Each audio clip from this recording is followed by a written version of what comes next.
Hello, everyone. My name is Jose Miguel Cruz. I'm the Director of Research at the Kimberly Green Latin American and Caribbean Center.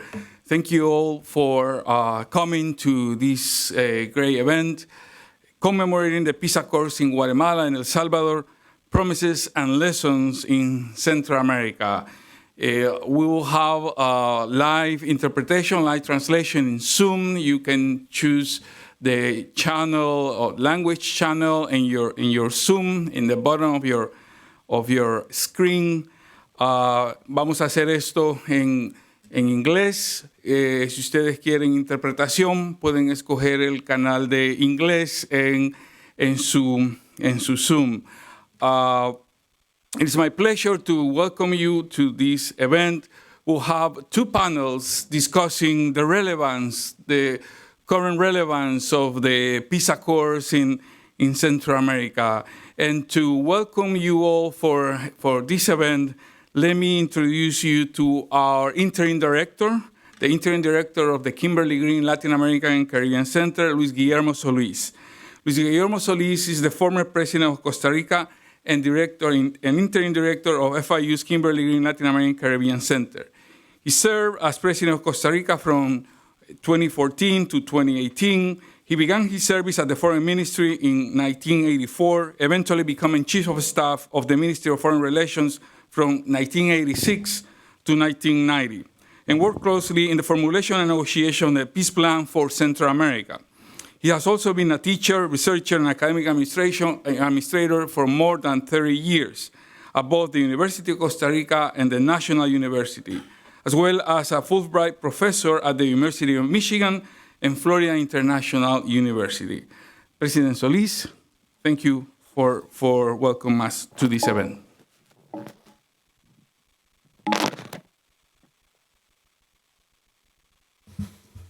Greetings to all. Thank you very much, Jose Miguel. Welcome to Florida International University. It is my pleasure to speak on behalf of my colleagues, to thank you all for participating in this event.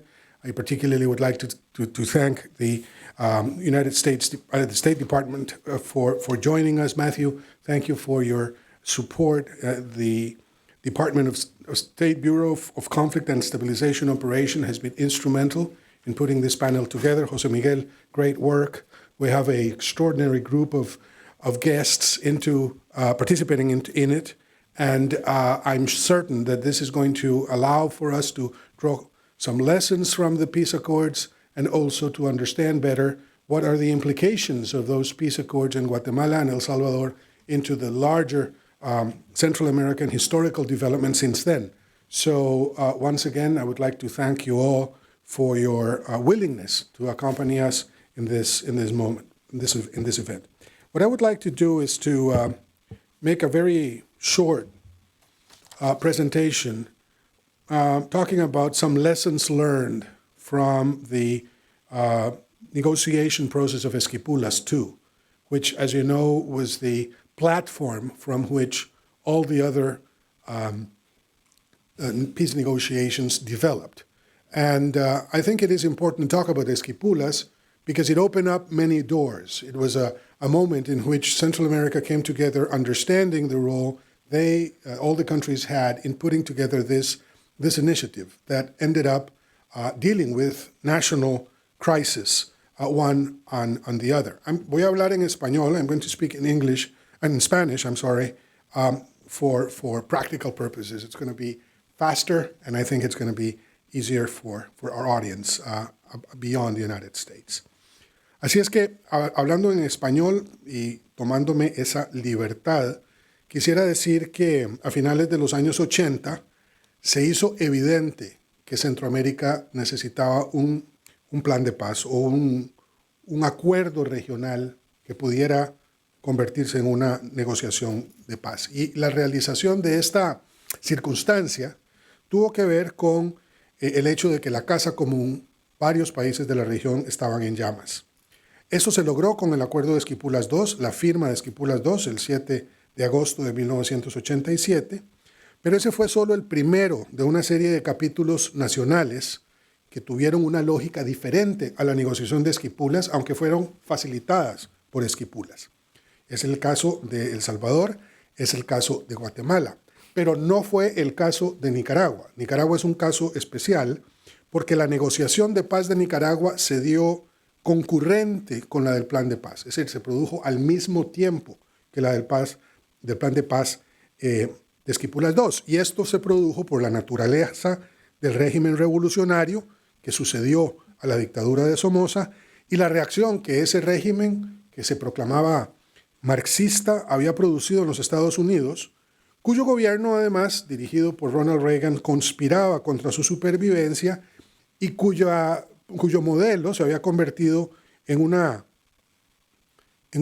tapón en Centroamérica que solo podía ser removido de dos maneras. Una era por vía militar, lo cual, por supuesto, el gobierno de Reagan propiciaba, pero que carecía de cualquier apoyo internacional, y además que estaba produciendo problemas bipartidistas internos en los Estados Unidos. Y la otra forma, era la negociada, pero sobre la base de elecciones libres, limpias e internacionalmente supervisadas, que prevaleció, fue el que logró exitosamente posicionarse, pero que tenía reparos en algunos de los actores del conflicto.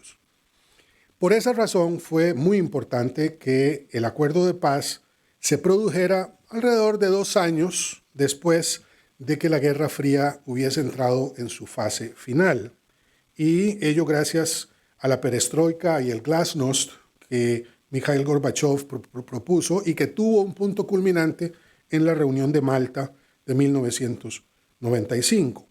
Y este contexto internacional cambiante, el fin de la Guerra Fría, fue decisivo porque impactó negativamente al bloque socialista y por ello debilitó el apoyo que ese bloque le daba a Nicaragua por medio de Cuba y a la guerrilla de El Salvador.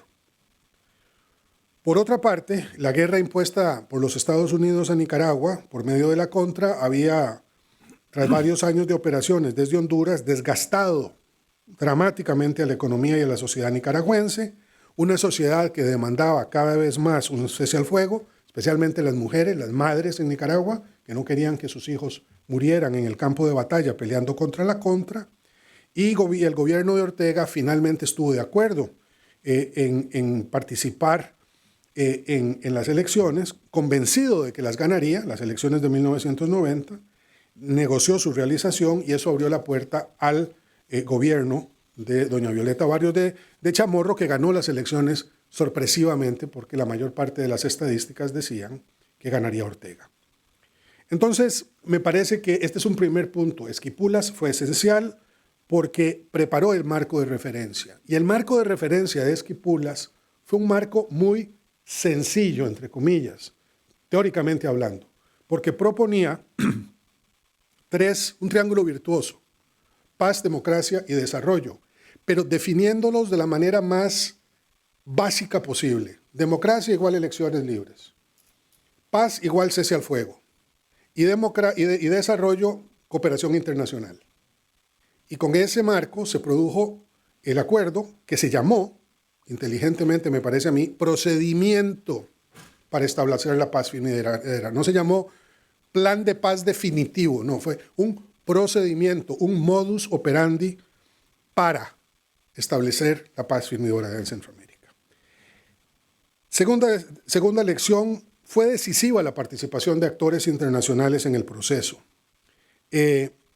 Y creo que también fue determinante la activa presencia de factores de poder locales, pero la presencia de actores estatales e internacionales fue muy importante. Esto hay que reconocerlo, hay que desmenuzarlo, porque tanto el espacio local como el espacio internacional interactuaron de manera dinámica y permanente. Antes de la propuesta del Plan Arias, el primer documento que lleva a Esquipulas, la polarización se daba entre la estrategia de Estados Unidos, Reagan, la administración Reagan y el grupo de Contadora, pero ninguno de los dos fijaba una agenda que atendiera a los intereses centroamericanos.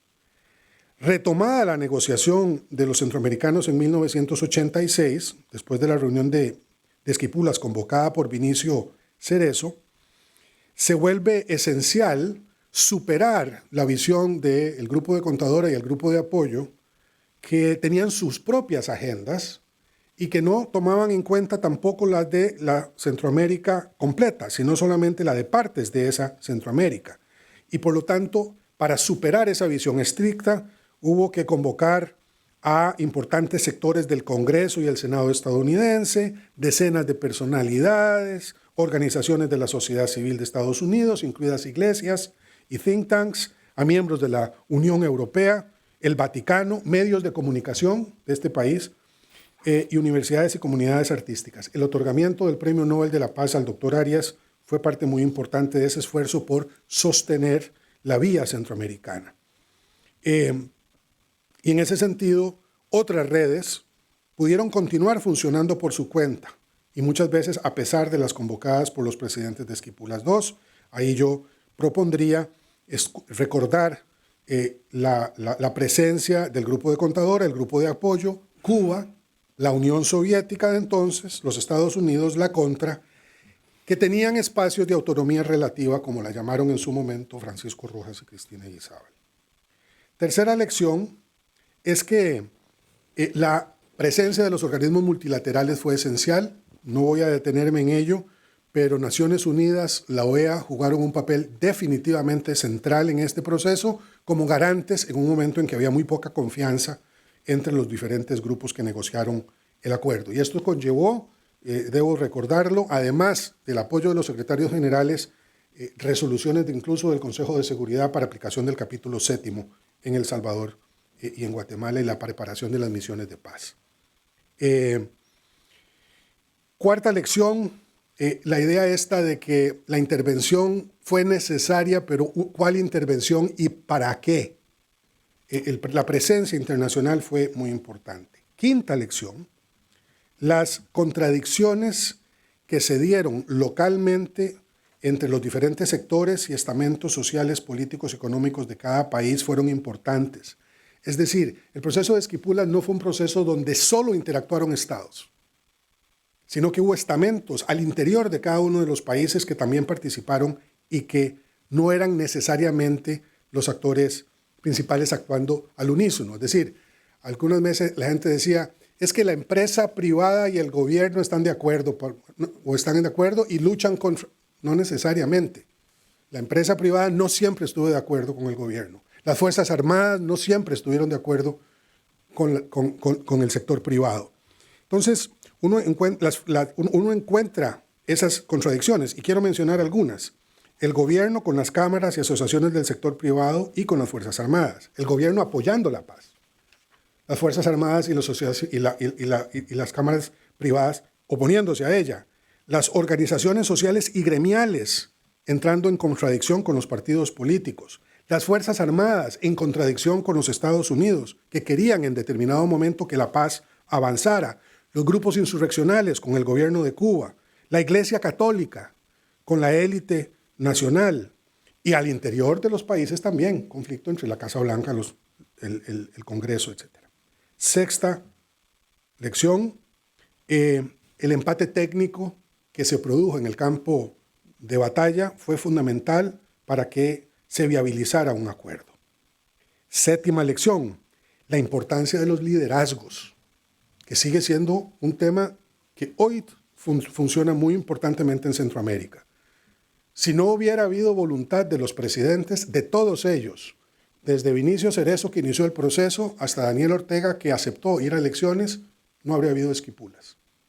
Y en ese sentido, me parece que todos ellos, todos los firmantes de Esquipulas, tuvieron que defender fuertemente el proyecto frente a sus propios grupos internos.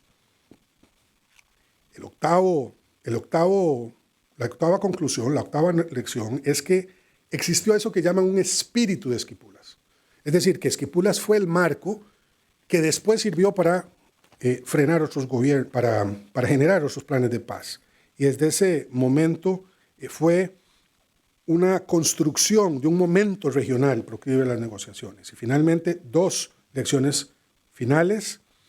El procedimiento para establecer la paz firme y duradera en Centroamérica fue positivo como marco, pero no fue suficiente para resolver los acuerdos nacionales. Por eso, excepción hecha de Nicaragua. Por eso es que las negociaciones en El Salvador y Guatemala fueron las que fueron. La voluntad política, eso que llaman voluntad política, fue esencial. And I'm going to go back to English for the 10th and last lesson learned. Regarding the discussion on whether Esquipulas served or not served for the long-standing project of Central America.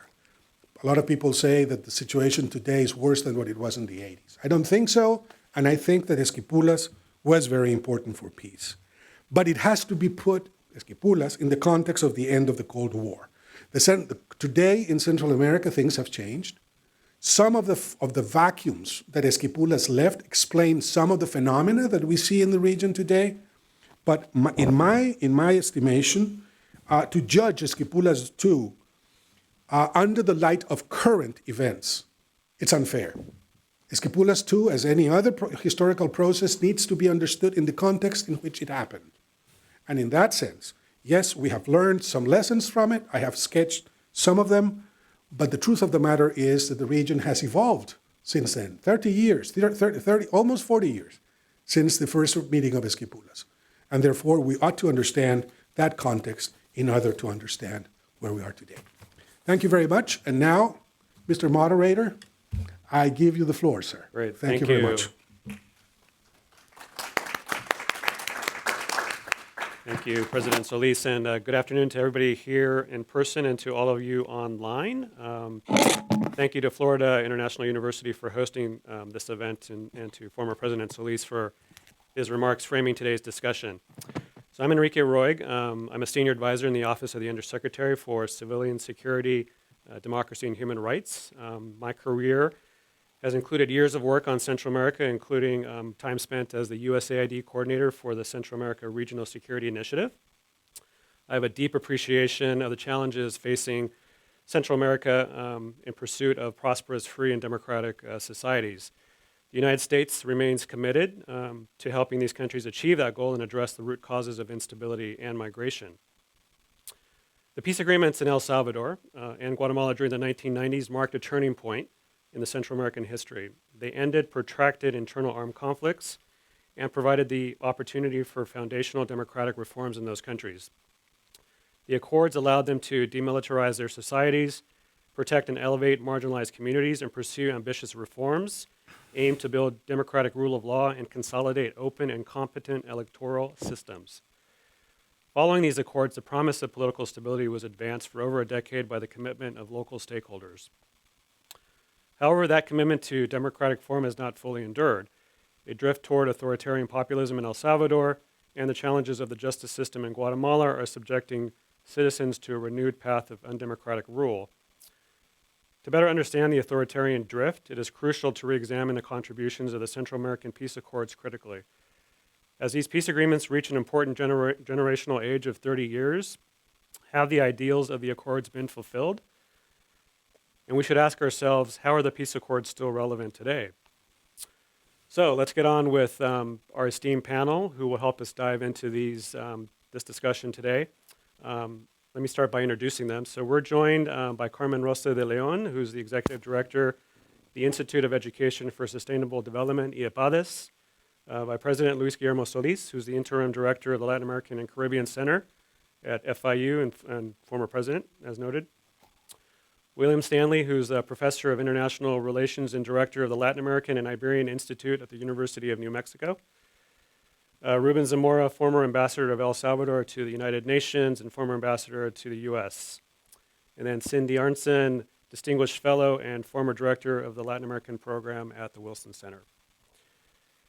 So let me just start off, before I get into the questions for the panelists, to also note that we're going to save about 15 minutes at the end for questions from the audience and those of you who are online. So if you are online, please put your question in the chat and we'll make sure to collect those and hopefully get some responses in the time that we have at the end.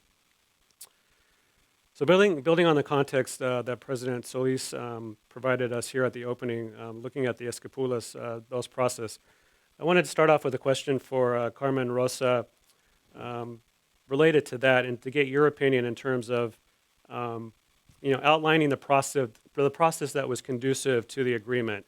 Why was that process of Esquipulas so important for the peace accords in Guatemala and in El Salvador?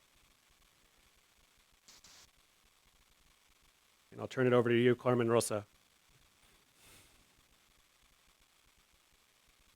Gracias y buenas tardes. Gracias, Enrique. Gracias a la Universidad de Florida y al Departamento de Estado por esta oportunidad de compartir con ustedes. Sí, en el caso de Esquipulas, que precisamente estuve implicada en el proceso, para mí, además de lo que se dijo por parte del expresidente Solís, yo diría que hay 4 puntos principales. Uno es que los expresidentes tomaron el control del proceso en el contexto de la Guerra Fría, es decir, éramos víctima de las dos partes o éramos parte de las dos partes, pero no teníamos una actuación propia, y creo que lo más importante de Esquipulas es tomar la decisión de tener un propio camino por parte de los expresidentes centroamericanos. Creo que eso es algo que podría pensarse no el día de hoy, pero sí no en la actualidad, pero creo que eso es una gran diferencia de crear un camino propio para la región. También el apoyo internacional que se recibió fue clave para el acompañamiento, no solo en el proceso de Esquipulas II, sino también para el diseño posterior en los procesos de paz de Guatemala y El Salvador. Y también fue un anticipo a priorizar el diálogo como parte de la posible solución a los conflictos armados en la región.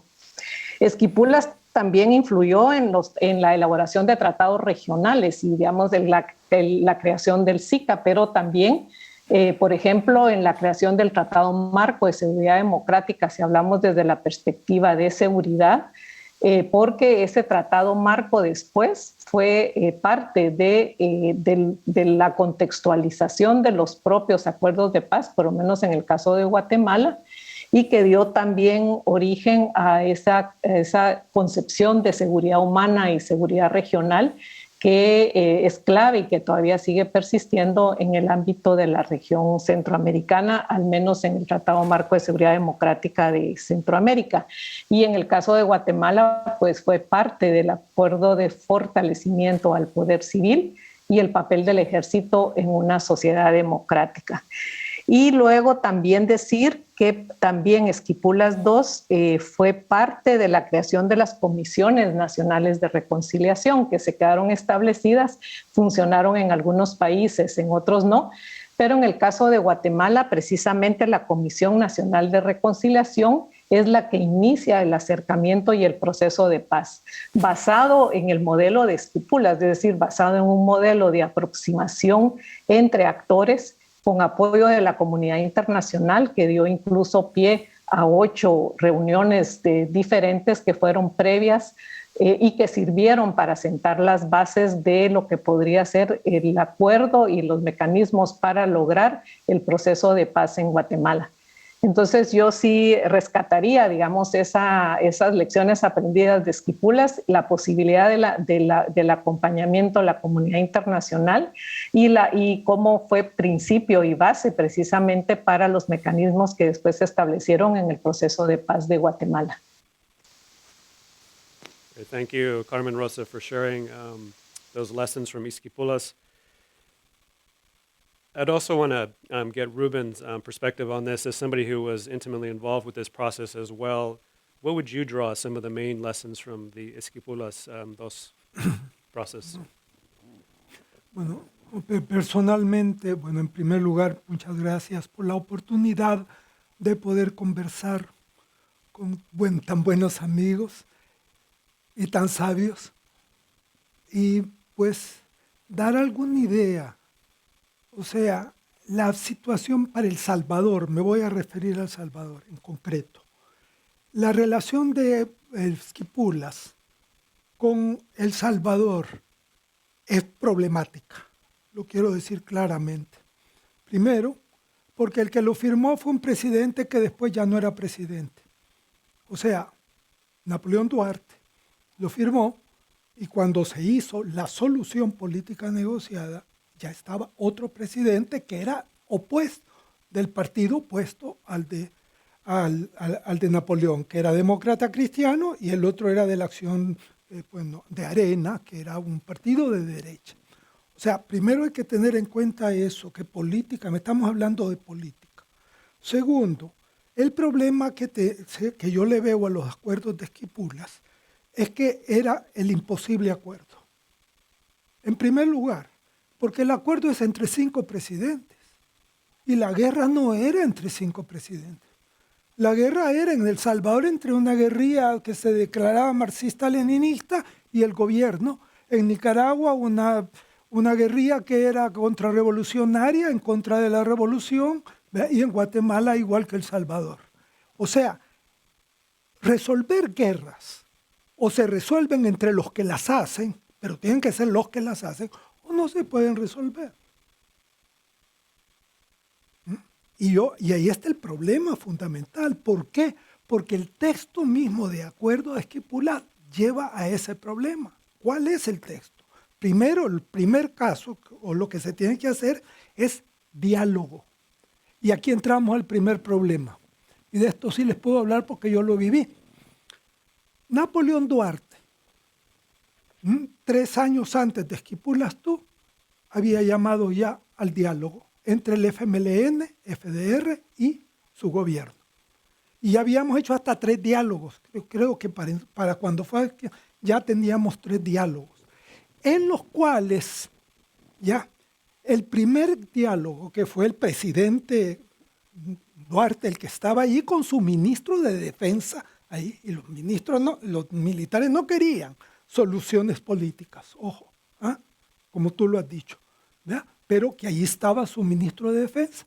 Bueno, se habló todo el día, él nos dijo que notaba la constitución que habían hecho y que garantizaba que no nos iban a matar si regresábamos al país.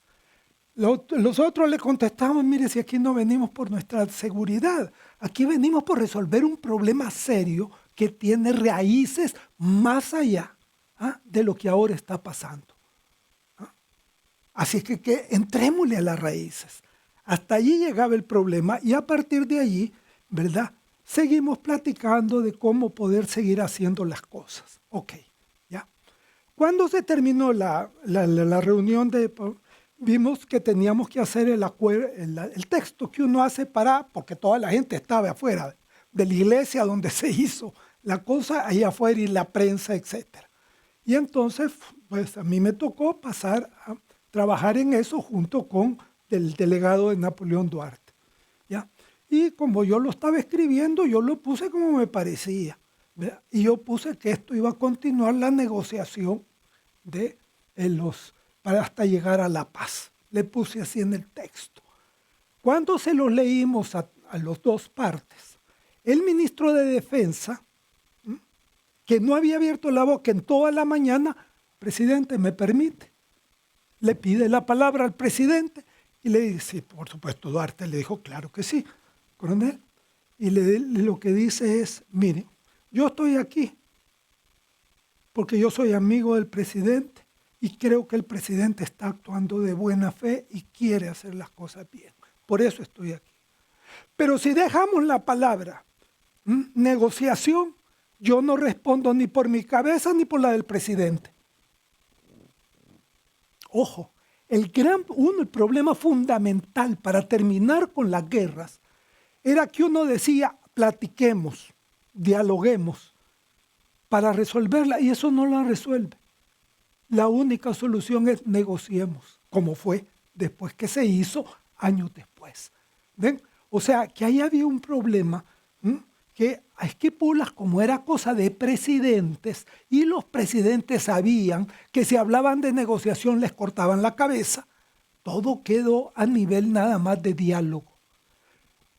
Arreglamos el problema diciendo diálogo-negociación en el contexto. Y así se resolvió. Y así lo aceptaron porque entonces el presidente Duarte podía decir, no, yo soy el del diálogo. Y los FMLN podían decir, nosotros somos de la negociación. Ya, cada quien en su casa. Esa es la historia de estas cosas y hay que tomarlas en cuenta, ¿verdad? Después viene el segundo problema que plantean Esquipulas, amnistía. Ese era el otro problema horrible para El Salvador. ¿Por qué? Porque la Fuerza Armada sostenía que amnistía tenía que ser absoluta de todos, perdón y olvido, así se le llamaba esa amnistía. Y el FMLN decía, o sea, yo me opongo a la amnistía porque yo no he cometido delito. La Constitución dice que una constante violación de los derechos humanos autoriza al pueblo a hacer rebelión. Es un artículo de la Constitución nuestra, viejo, desde los años, creo que 50. ¿Ya? Entonces, ¿por qué nosotros vamos a pedir amnistía? ¿Cuánto es eso? O sea, ese es el problema. Eso lo resolvimos hasta que ya habían firmado los acuerdos de paz. Antes de que llegara el secretario general de Naciones Unidas al evento en San Salvador. Allí lo pudimos hacer, ese día. ¿Y cómo lo hicimos? Con una amnistía, medio amnistía, en que daba la amnistía, pero decía que no deberán cumplir la amnistía, no se les protege a todos aquellos que la Comisión de la Verdad, que iba a dar sus resultados meses después, los mencione. O sea, el que salía allí, y ahí se sabía que iban a salir principalmente los militares, ¿ya? A ese no le caía la amnistía. ¿Ves?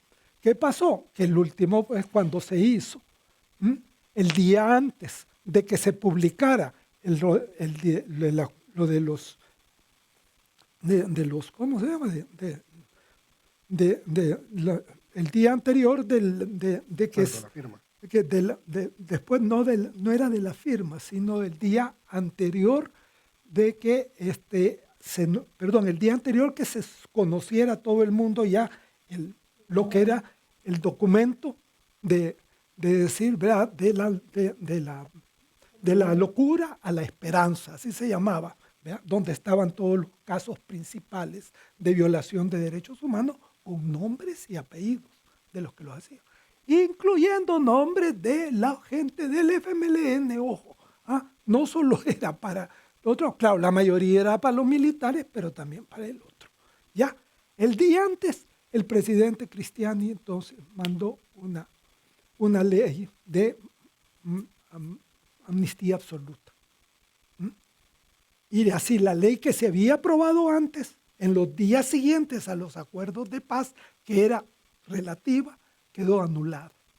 Y tuvimos que esperar alrededor de 20 años después para que el Tribunal Supremo, el Tribunal Constitucional declarara que la ley que habían aprobado por segunda vez era una ley inconstitucional porque había violación constitucional y que por lo tanto quedaba la ley anterior. Ya, o sea, esas son las historias de esto y tenemos que tenerlas en cuenta. Pero, ¿qué es importante de los escrituras 2? Para mí la gran importancia de escrituras 1, 2 y hasta la 3, ¿verdad? Porque hubo una 3 despuésito, ¿verdad? Que también fracasó completamente, ¿verdad? Pero eso cambió, quebró lo que era la ideología de 50 años de militarismo en mi país. Y que es la ideología del amigo-enemigo. O estás conmigo, sos mi amigo. Si no estás conmigo, sos mi enemigo. O sea, de la polarización. Y la solución política negociada era exactamente lo contrario. No, aquí entendámonos, porque o lo resolvemos entre todos, o esto no se resuelve. Ya, entre las partes. ¿Ven? Entonces, en ese sentido, Esquipulas quiebra esa concepción, porque es la concepción de que tenemos que hablar todos. Y por eso dice, en el primero, y lo voy a leer, a este fin los gobiernos correspondientes iniciarán el diálogo con todos los grupos desarmados de oposición política interna. O sea que primero tenían que desarmarse y después entonces poder ser amnistiados. ¿Ve? Lo que nos había dicho Napoleón Duarte en el primero de La Palma. ¿Ve? Entreguen las armas ya y yo les garantizo que no les va a pasar nada. ¿Ya? ¿Ves? Y lo que le había dicho el FMLN y el FDR, de eso no se trata. ¿Ya? O sea, pues esta problemática tiene el problema de que Esquipulas era un marco de solución política, y eso es lo importante, pero creo que tenía la limitación de que era y tenía que ser firmado por 5 presidentes, de los cuales la mayoría, si andaban con cosas de negociación, les iban a cortar la cabeza. Y eso es cierto. Y eso lo dejó claro el ministro de Defensa sin decírnoslo así. Pero yo lo entendí. ¿Ves? O sea, ese problema, por eso es, pero ellos, acuerdo es que hubo la quiebra ideológicamente, lo que todos en El Salvador, por ejemplo, creíamos que no era posible una solución política. ¿Cuándo se dio?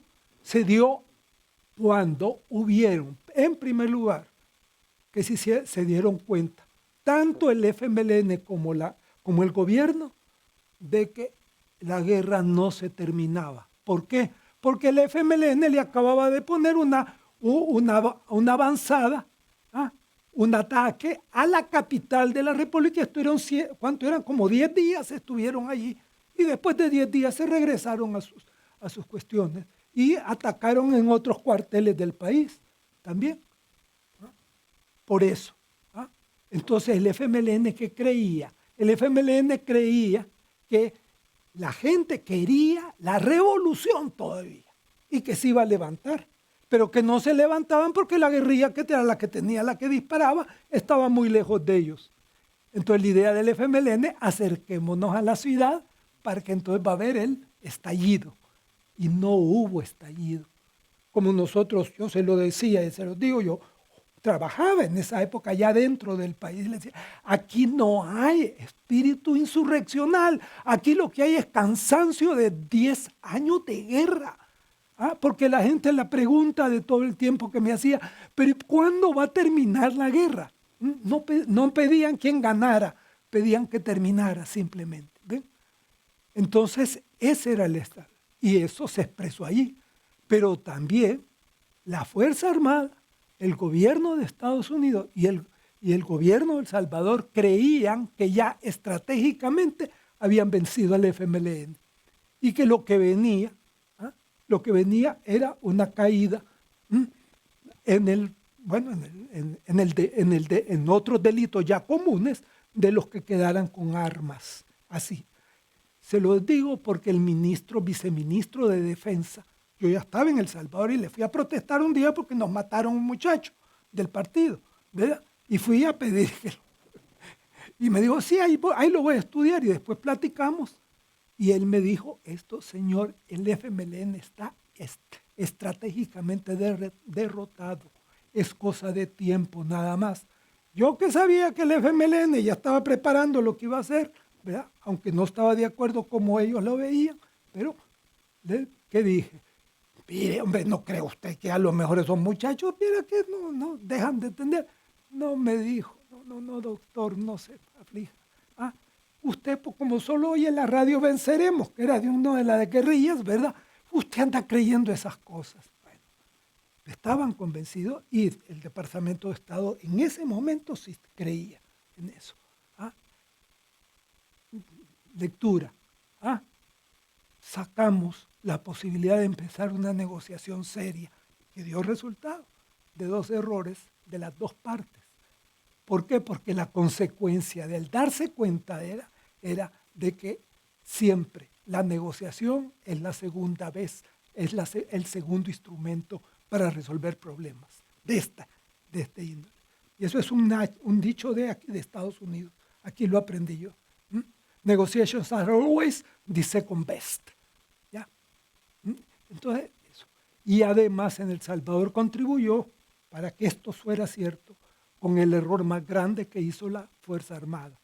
Asesinó a los sacerdotes jesuitas y eso tuvo un efecto tan grande, no solo en el país, sino fuera, que por ejemplo el Congreso de los Estados Unidos dijo, o esto se aclara quién lo ha hecho, o cerramos la ayuda a El Salvador, que podían hacerlo.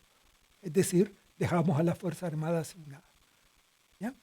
Entonces, esas 2 cosas, eso, que mataron a los sacerdotes y que se equivocaron los 2 bandos, nos ayudó enormemente para algo que estábamos pidiendo desde 1981. O sea, toda la guerra pasamos diciendo hay dos caminos, o gana uno o se busca una salida política. Al principio todo era, yo voy a ganar de un lado y del otro. Al final ganó el otro. Eso es lo que yo quería decir. Great. Thank you, Ruben, for those important reflections. And I think, what I take away from what you're saying here is that obviously the Esquipulas, those process, obviously it opened up provided a framework for having dialogue, and it also broke the military ideology of you're either with us or against us, which allowed for the conditions to have these discussions, this dialogue. So building on that, and I want to shift over to Cindy and William, is to reflect a little bit on the role of the international community in the process of the peace accords, particularly how did it help, and how and when did it not help? So Cindy, why don't we start with you on that one?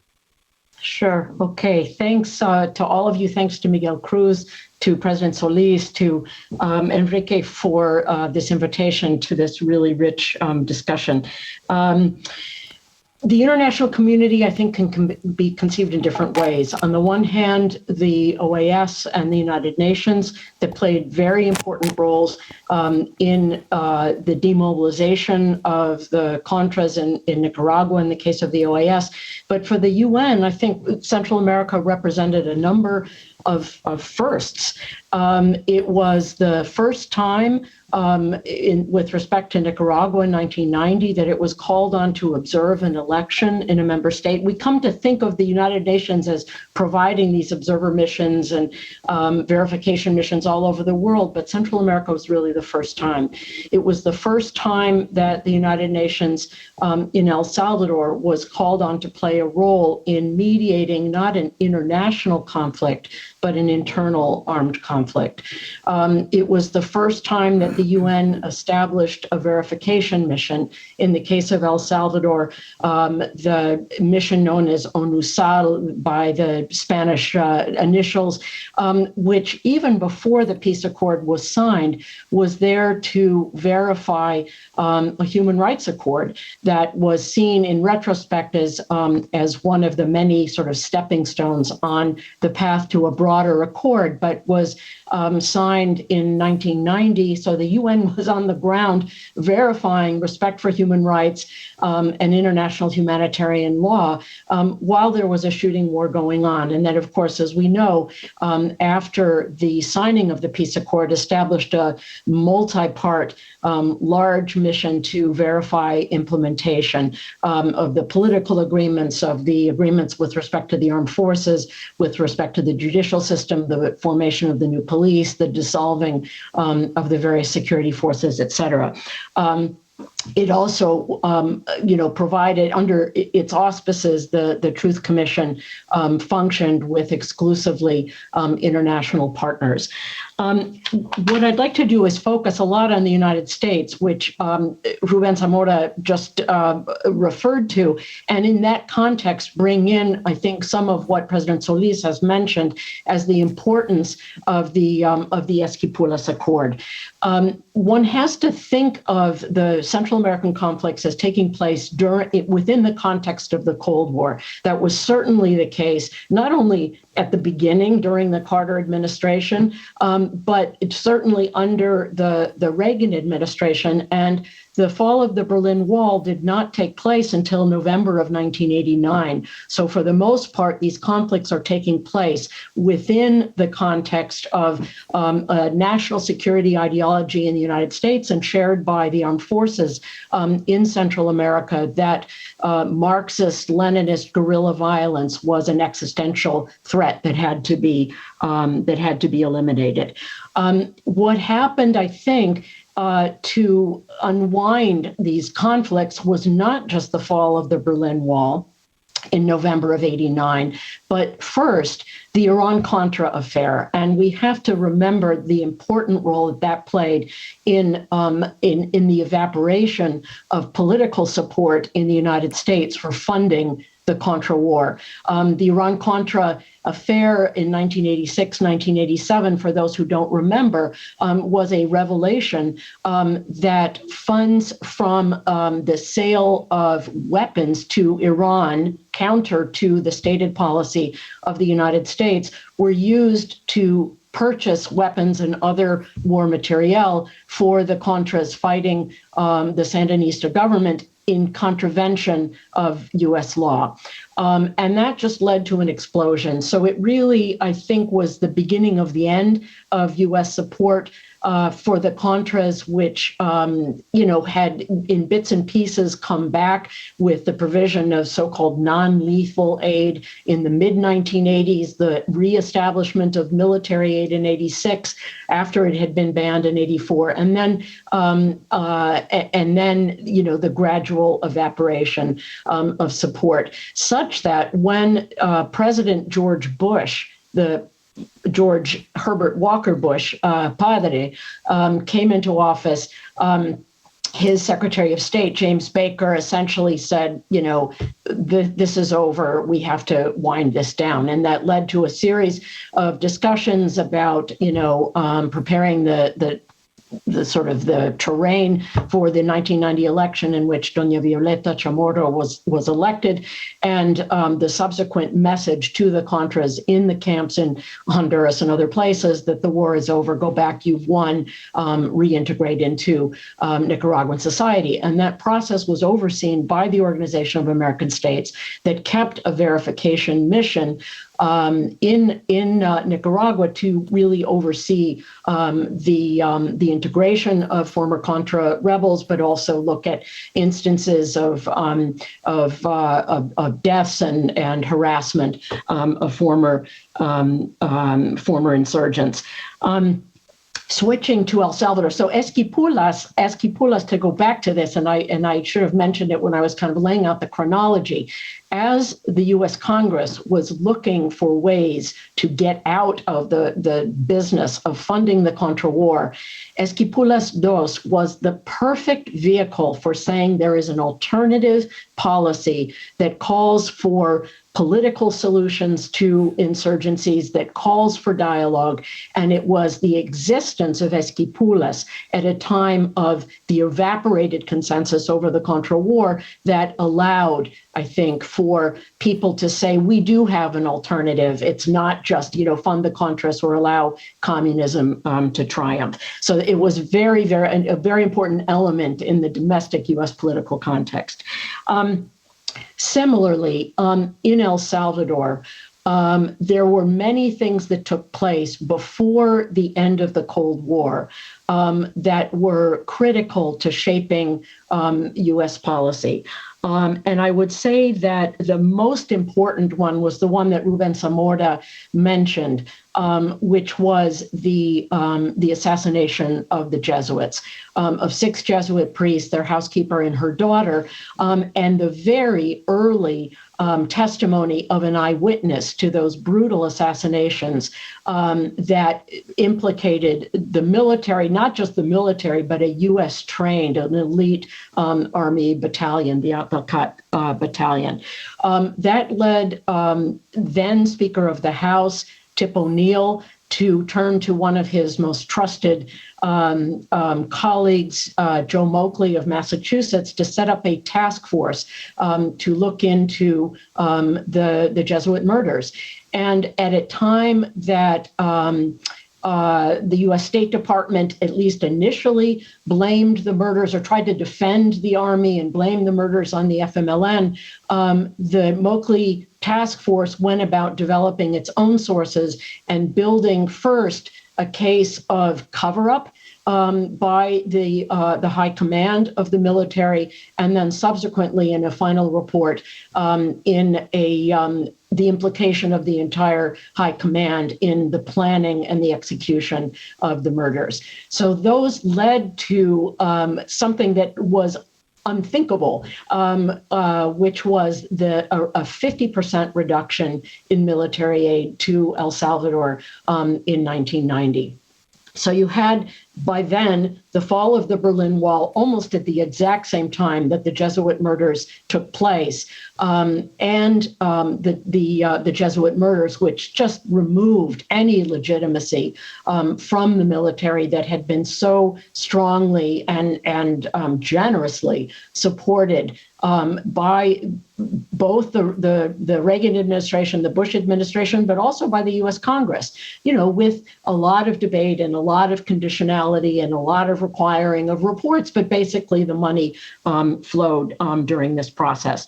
So I would say that events on the ground drove changes in U.S. policy, and at the same time, events in U.S. policy with respect to the Contra War and the Iran-Contra scandal contributed to a process in Central America. So there was this very rich interplay between the various aspects of the international response to what was taking place in the region and what was going on the ground. And I think Ruben also alluded to the importance and the lessons of this so-called final offensive by the FMLN in November of 1989, in which the people didn't rise up, and at the same time, the guerrillas had occupied the capital for the better part of 10 days and were not defeated, and therefore something needed to change. So I'll stop there, but I really appreciate the opportunity to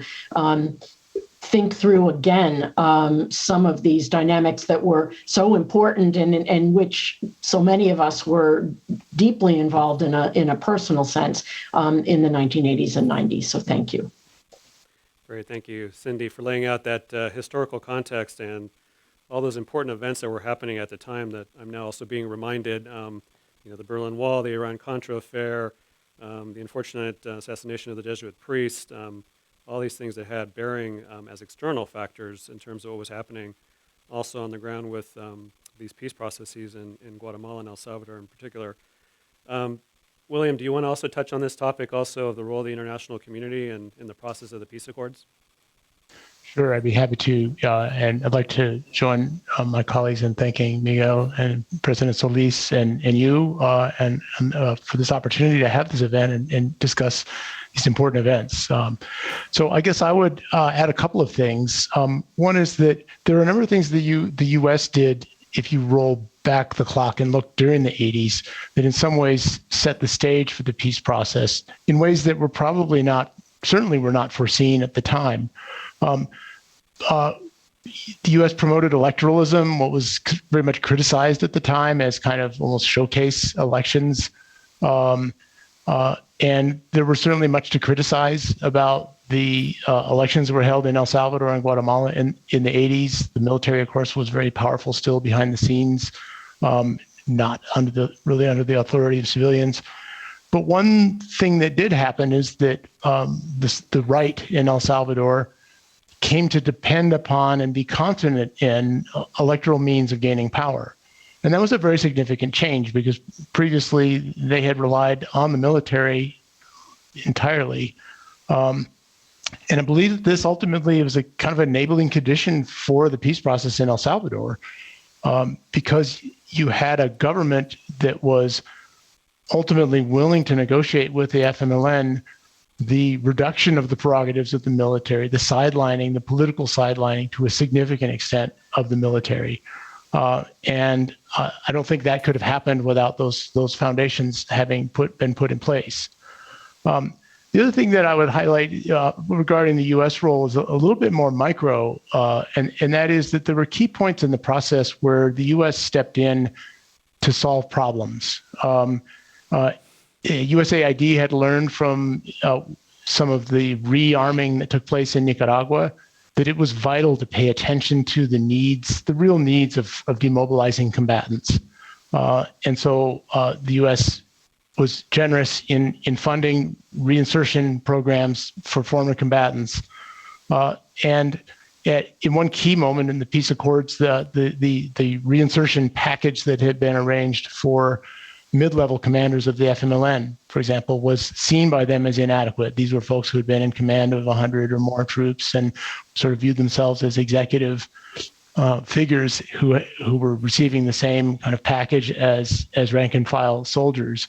And that led to a delay in the demobilization of the FMLN. There was a sort of a protest that took place, and it was a significant hiccup in the demobilization process. And the U.S. stepped in with funding very timely to resolve that issue.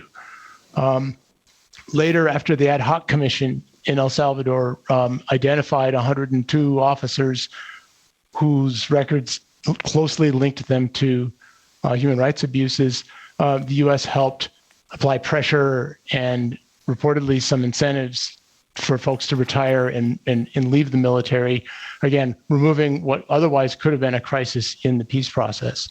I remember when in the sort of final celebration of the initial phase of the peace process in 1992 in the fairgrounds in San Salvador, and Dan Quayle was announced, and Vice President Dan Quayle was announced, and the FMLN delegation stood up and gave a standing ovation to Republican Vice President from the U.S. I think signaling the importance of the U.S. role in troubleshooting through that.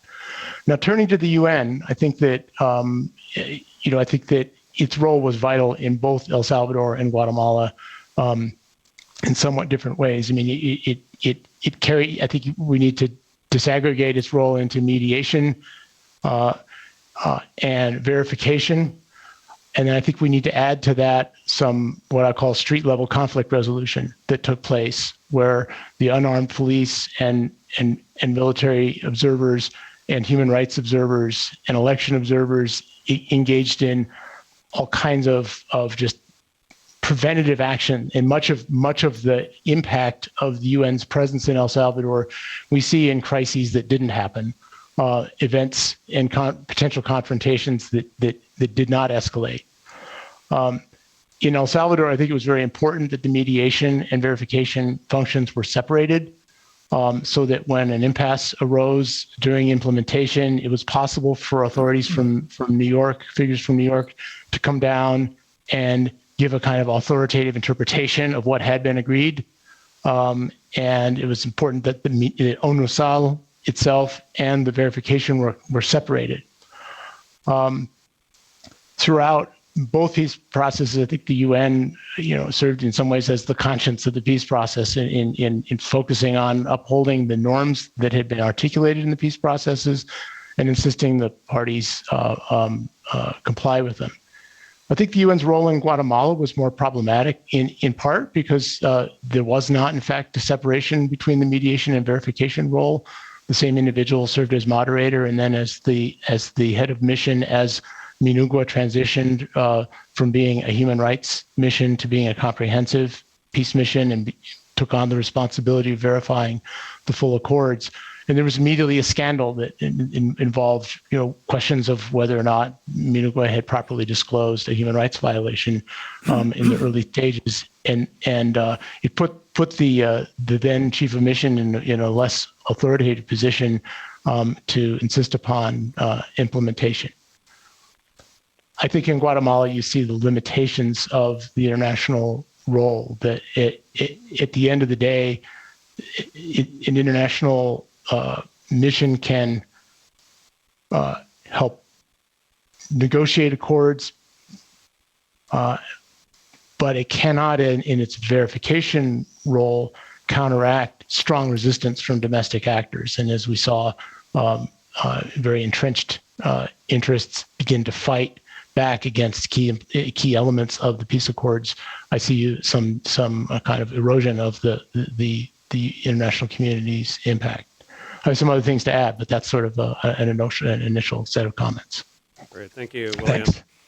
Now, an important reflection in terms of the separation of the mediation and the verification role of ONUSAL and MINUGUA.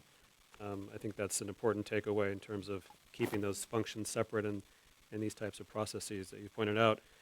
So I want to shift a little bit to the role of civil society and turning over to Carmen, Rosa. Some people have criticized the peace process by saying that civil society did not really participate in the negotiation process. As somebody who was involved in that, can you talk a little bit about the participation of civil society and whether you think that criticism is legitimate?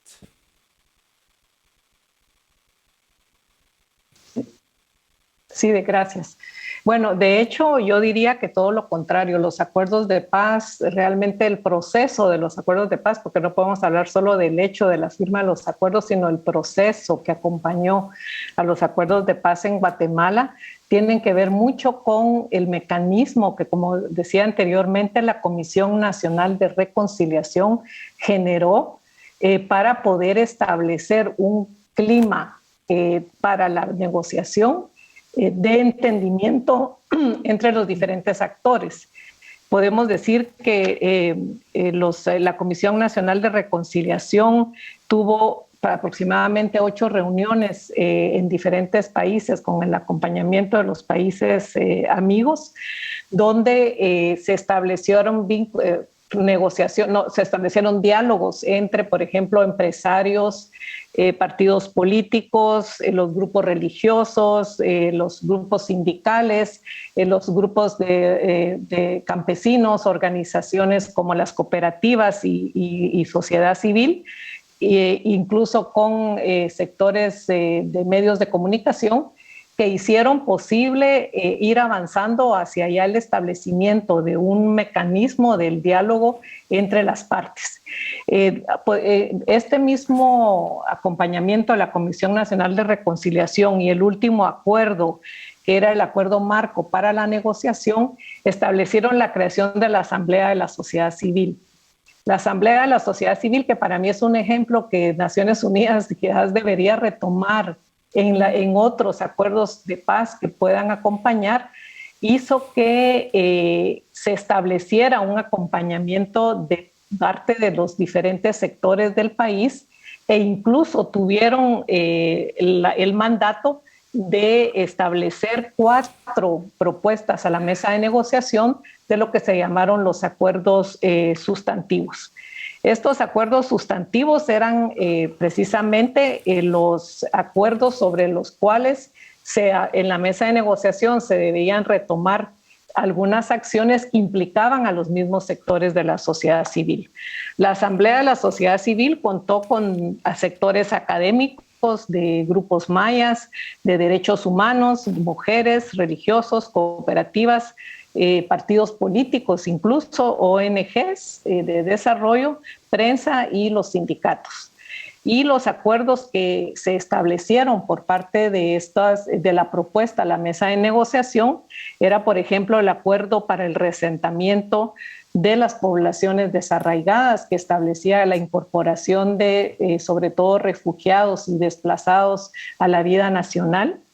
El acuerdo de identidad y derechos de pueblos indígenas, que yo diría que es uno de los principales elementos para traer y visibilizar a los pueblos indígenas por primera vez en la toma de decisiones y en su participación como pueblos en la vida nacional.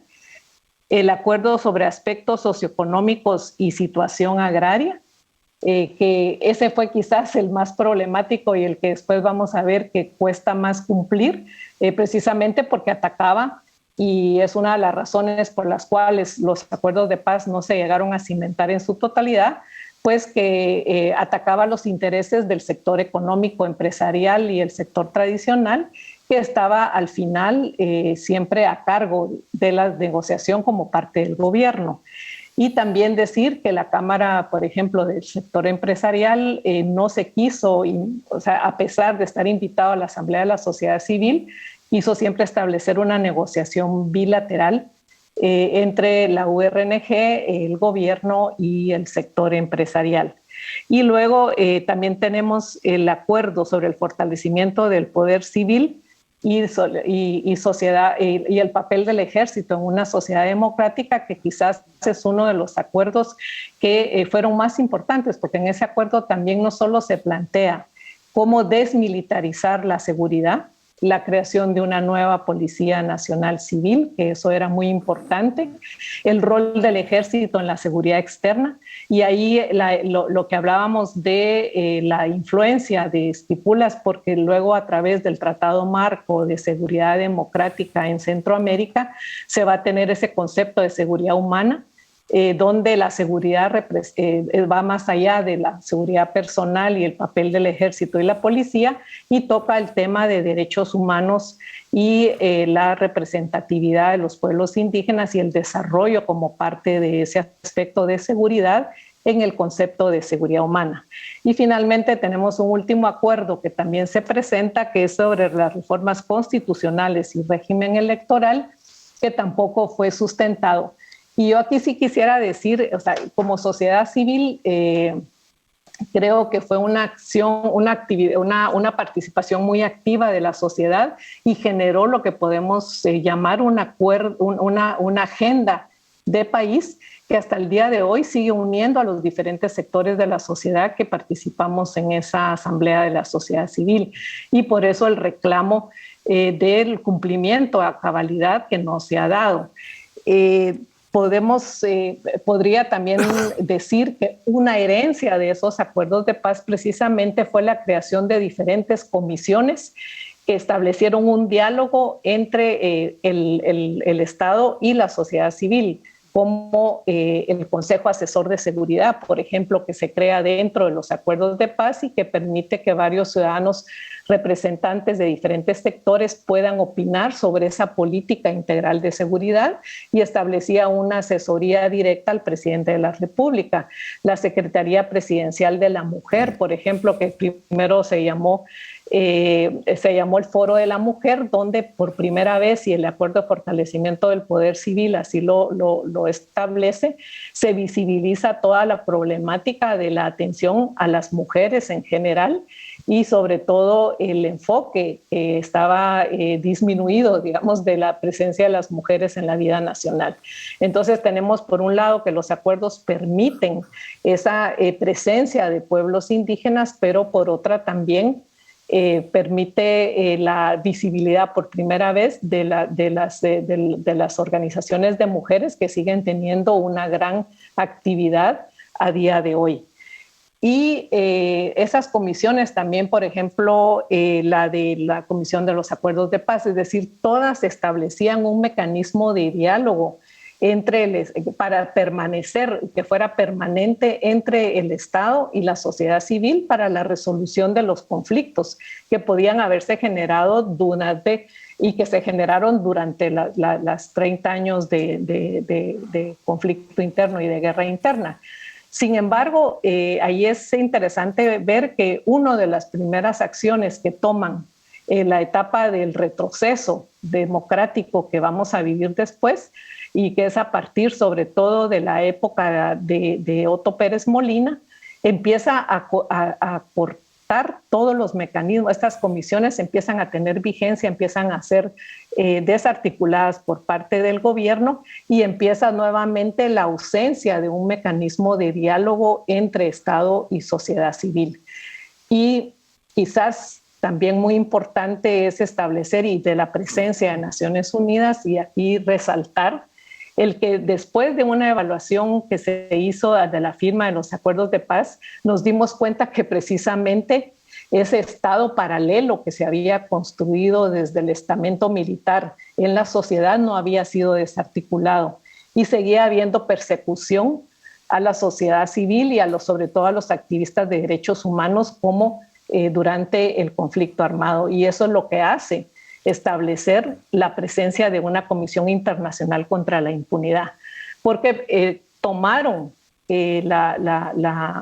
había una estructura que manejaba incluso la justicia y que hacía que fuera impune todos aquellos delitos que se querían juzgar por un lado, y por otro lado había impunidad en cuanto a la persecución de sociedad civil, y que fue precisamente una solicitud de la sociedad civil al gobierno, de las organizaciones de derechos humanos, los que establecen la creación de la Comisión Internacional contra la Impunidad, y que también juega un papel, y que creo que es otro ejemplo que Naciones Unidas debería tomar para poder, en base a las experiencias y a las lecciones aprendidas de la Comisión Internacional contra la Impunidad, poder también establecer ese mismo mecanismo en otros procesos de paz. ¿Por qué?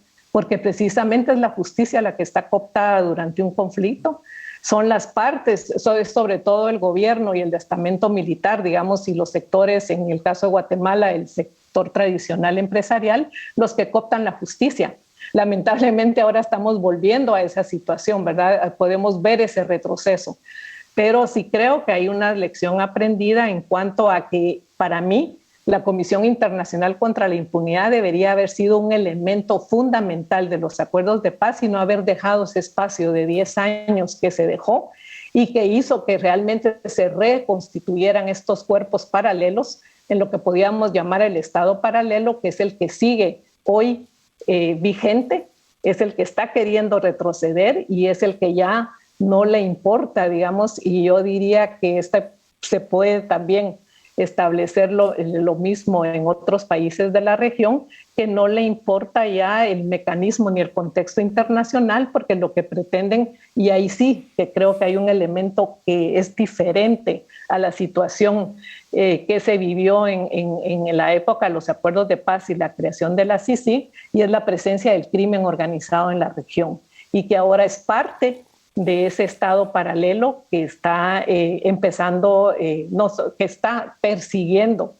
ahora a la sociedad civil, a los operadores de justicia, a los periodistas, y que tenemos 24 operadores de justicia en el exilio, tenemos víctimas de sociedad civil, yo soy una de ellas que está siendo perseguida por el Estado de Guatemala, y vemos cómo ese retroceso se vuelve a circunscribir a un congreso, y quizás también solo para ir terminando y ponerlo sobre la mesa. Los acuerdos de paz se constituyeron, pero sin embargo hay un elemento que no se tomó en cuenta y que creo que en El Salvador fue diferente, y fue la participación de los partidos políticos en el Congreso en la toma de decisiones en los últimos acuerdos de paz. ¿Y qué pasó? Cuando los acuerdos de paz se tuvieron que trasladar y traducir en leyes, porque al final es una legislación la que tiene que darse para que se cumpla en el país los acuerdos que se puedan tener entre las partes. Los partidos políticos que gobernaban el Congreso era el partido del sector empresarial y el FRG del genocida Efraín Ríos Montt. Esos eran los partidos que tenían la mayoría. Entonces, a partir de ahí, también fue muy difícil el poder establecer dentro del país una legislación que vaya a la par de las aspiraciones de los acuerdos de paz, que se habían recogido las aspiraciones de los diferentes sectores de la sociedad. E incluso estamos llegando en este momento a querer generar una nueva amnistía, no la que se dio en el proceso de paz, sino una amnistía para dejar libres a los militares que están siendo juzgados por sus actividades y sus ataques a la sociedad, digamos, sobre todo desde la perspectiva del genocidio y de los delitos de lesa humanidad que se están juzgando en este momento y que están teniendo resultados en contra de los militares. Se quiere ahora, por parte del Congreso, establecer esta nueva amnistía. Gracias. Great. Thank you, Carmen. Rosa. I think you've made very clear the important role that civil society played in the peace process, and particularly in making more visible issues related to women and indigenous peoples as well. And I take to heart your point about that CSIG should have been a part of the negotiation, the peace process itself, rather than letting a span of 10 years pass between the conclusion of the negotiations, the peace accord signing, and the establishment of CSIG. And so, building on that, I want to talk a little bit about the rule of law. The accords were effective in incorporating the former guerrillas and dissident groups in the political arena, something that William alluded to earlier, but they seem to have failed to secure the rule of law. And so why did this happen? And I want to ask this question to Cindy and Ruben as well, and others who want to contribute to this, but maybe starting with you, Cindy, on this question. And then over to Ruben. Thanks. It's a fundamental question, and I think goes to the heart of what we're seeing today in Central America. there's a tendency to think about transitions to democracy in the same terms that one thought about the transitions in the southern cone of South America. That, in other words, it's a transition from authoritarianism to democracy. And I think Central America, along with other internal armed conflicts around the world, show that, you know, there are these simultaneous transitions, and I know Ruben has written and spoken about this, the transition from authoritarianism to democracy, from war to peace, from exclusion to political inclusion, et cetera. But in the case of Southern Cone transitions, you're facing a process, or you're presented with a process of reconstructing democratic institutions, not constructing them. And I think the difficulty in El Salvador as well as Guatemala is that the weakness of institutions, of the judiciary, of the rule of law was part of the many factors that gave rise to conflict. And so it was a process of really starting from scratch. And I think it's notable in the Salvadorian case that when the Truth Commission put out its report, it called for the what do you call it, destitución? I mean, the resignation of the entire Supreme Court, because the Supreme Court had functioned as an instrument of impunity.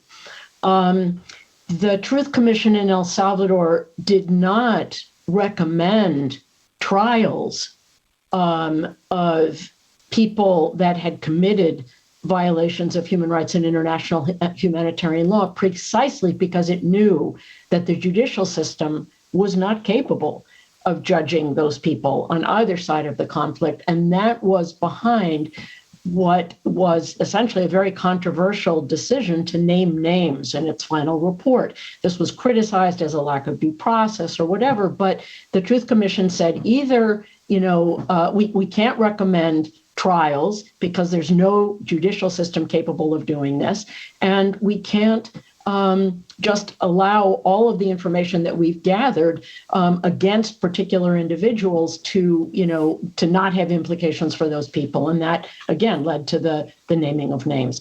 So, you're faced in a post-conflict, not in a post-conflict, a post-war setting, not at all the same as post-conflict, with institutions that basically did not function. And to the extent that they functioned, they were instruments of impunity and exclusion. And I think the record of these years shows just how difficult it is to build those institutions from scratch when there are strong, powerful sectors, whether it's in the military or in the FMLN or in various parts of what is called the elite, I'm not sure how exactly to define that, who have no interest in seeing a functioning judicial system. And that it remains a problem. And I think that, Ruben and Carmen, Rosa can, perhaps Bill as well, can talk about some advances. For example, there are cases from the war that have been reopened now with a lot of international support and pressure, but are being reopened, to look at responsibility this many years, 30 some years after the accords were signed and 40 years after abuses took place. But this was one of the main conundrums of trying to construct democracy in more than its electoral sense from the kinds of systems that gave rise to insurrectionary violence in the first place. Great, thank you, Cindy. Ruben, do you want to touch on that question as well? Yeah, okay. Mira, esto tiene que ver, creo yo, con algo en que muchos de nosotros nos sentimos culpables también, ¿ya? Cuando se dieron los acuerdos de paz era una cantidad de cambio. O sea, había que cambiar más de 15 cosas de la Constitución, aprobar como 20 leyes nuevas, ¿verdad? O sea, era una cosa muy grande, ¿ves? Y realmente la enfrentamos, yo diría, un poco como que había que hacerlo. Y pasara lo que pasara, había que hacerlo. Las 15 reformas de la Constitución que le tocaba ya a la Asamblea Legislativa, que estaba después de los acuerdos de paz, la primera, el último día de su periodo, aprobó todas las reformas de la Constitución en una tarde, ¿verdad? Porque ahí era el último día en que podían hacerlo. Entonces nos tocó, y ahí yo era vicepresidente de la Asamblea, hacer hacer la segunda votación, que es de 2/3. Y lo hicimos. Y lo fuimos haciendo 2 por semana, como que fuera deber de niño de escuela, ¿verdad? 2 por semana, y todos, absolutamente todos, fueron votados por unanimidad de la Asamblea Legislativa. Desde la derecha hasta la izquierda. Era la primera vez que había izquierda en la Asamblea Legislativa de El Salvador. Nosotros. O sea, desde allí fue aprobada por todos, y todos decían que sí, echaban discursos que eso era lo bueno y que había que hacerlo. Nos confundimos. Creímos que todo iba a ser demasiado bien y no nos dimos cuenta que, o no pesamos, ¿ya? Los 50 años que estaban detrás de nosotros y que no habían tocado nuestra Asamblea Legislativa. Y en la Asamblea Legislativa empezaron las reformas de la Constitución. Perdón, la reforma de los acuerdos de paz. La primera reforma, o sea, cambio de los acuerdos de paz, lo hizo la Asamblea Legislativa. ¿Ya? O sea, eso quiero decirlo porque hay que aprender la lección. Que o le entramos al conjunto de las cosas, o a veces eso no nos va a permitir después que esto quede. Y entonces lo que pasó fue, y eso sí lo fuimos descubriendo, en los siguientes años, porque son 30 años de atrás, en los siguientes años vimos cómo se iba cayendo cada vez menos la dinámica de los acuerdos de paz. Se fue ONUSAL, por ejemplo, y se quedó un grupito nada más de Naciones Unidas, UNOSALITA le decíamos, ¿ya? Pero empezó y después entraron intereses también de que no querían que se hiciera, ¿ya? Y se terminó y se empezó a detener la cuestión. ¿Ven? O sea, yo creo que llegamos, pues, y como digo, a una situación de una crisis ya política que fue la antesala de lo que ahora estamos viviendo de una forma muy, muy grave, donde ya el respeto a la Constitución ya no existe, ya no existe. Tranquilamente se pueden violar. Y a lo que tú decías, Cindy, el problema que hubo con la Corte Suprema de Justicia es que el presidente de la Corte Suprema de Justicia era enemigo de la negociación y amenazó al presidente de la República y le dijo, si llegan a tocar uno de nosotros, inmediatamente yo declaro los acuerdos de paz como inconstitucionales. Así, eso existió. Entonces lo que había era que a la Constitución teníamos que llevar toda la Constitución sobre lo judicial como para que él no pudiera hacerlo, ¿ya? Pero no se podían otras cosas porque habría que atirobar, o sea, echar muchas cosas en la Constitución que no deben de estar ahí, sino en las leyes secundarias. Y ahí fue donde quedaron los hoyos de los cuales después se aprovechan para los retrocesos. ¿Ya? O sea, eso nos pasó. Yo lo digo claramente porque creo que debe de entenderse cómo nos podemos equivocar y no tener claro la visión de largo plazo. Que a veces eso es lo que salva las cosas. Gracias. Thank you, Ruben. So I want to shift here to talking about the victims themselves, and maybe President Solís, turning to you. Both conflicts in Guatemala and El Salvador were protracted conflicts with thousands of victims and the need for reparations. How did the peace accords address this issue? Do you think they succeeded, and why? Yeah, well, thank you. That was again one of the most sensitive issues in the peace accords, because the different parties in the conflict demanded to be respected themselves, but at the same time justified some of the atrocities they committed. So finding a way to equate the violations of human rights and safeguarding the victims' rights was essential.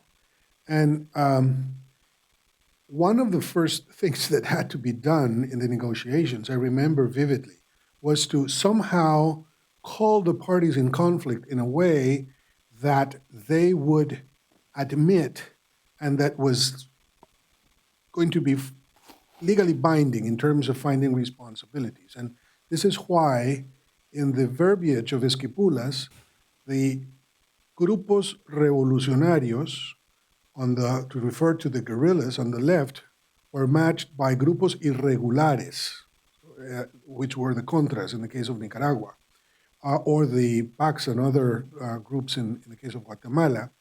But when time came to handle the amnesties, which were the ultimate result of the dialogues, I mean, there was a natural succession between ceasefires, disarmament, and then amnesties that were necessary to somehow reconstruct the social networks within the countries that were completely destroyed, and where people were very, or that led people to become very, very untrustworthy of others, other actors.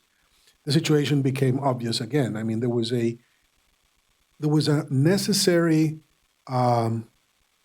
mechanism that had to be established, which ended up being these international commissions that would create a space for trust, which was not there, and reparations.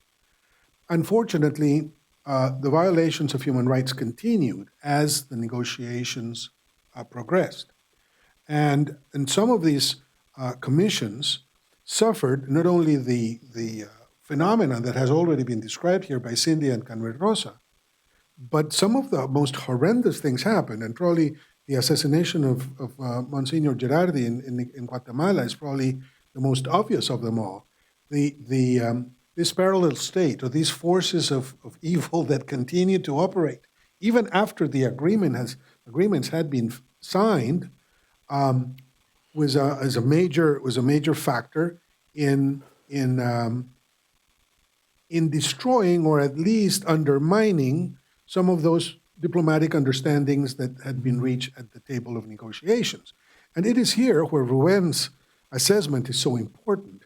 I mean, when you're negotiating a peace accord, you're on a table with a number of political representatives, all of whom are legally and legitimately present, representing their nations, but that in reality have an authority that's surpassed by the other power actors within their specific national theaters. So this, I think, was one of the biggest and most complicated parts, because in the ultimate analysis, and I think in this Carmen Rosa has been very, very clear, the peace accords did point at the violations very clearly. Ruben has also mentioned this. I mean, the names were there. Right. Nombres, apellidos, lugares, we knew who they had been and what they were doing. And therefore, when the tribunal started to operate on that basis, some of them were actually tried and taken to justice. The bigger problem is that then the understandings were reviewed, and now we're facing the possibility of estas leyes de perdón y olvido, which are not new. I mean, we're seeing a second chapter that, as Ruben clearly pointed out, started earlier in the case of El Salvador and also in the case of Guatemala. And I think that there is also something to be said about the difference between what happened in Central America and what happened in the Southern Cone, as Cindy mentioned. The sense that I remember in the case of Argentina, the big discussion with in Argentina was if we were to provide a overarching law that would amnesty everybody. And that was their way. In Central America, that was something that we avoided, and the consequences, I think, are those that I've already mentioned. But the human rights, the cost that peace brought upon the citizens, the individuals that suffered the most, was tremendous, especially because many of them were mobilized for war, and then they could not be restated in their former civilian condition. And this had to do with resources to turn armed peasants into peasants after the war had ended. A common challenge that we face in all these contexts that are transitioning out of conflict or dictatorship. Do others on the panel want to also weigh in on this particular question with regards to victims and reparations?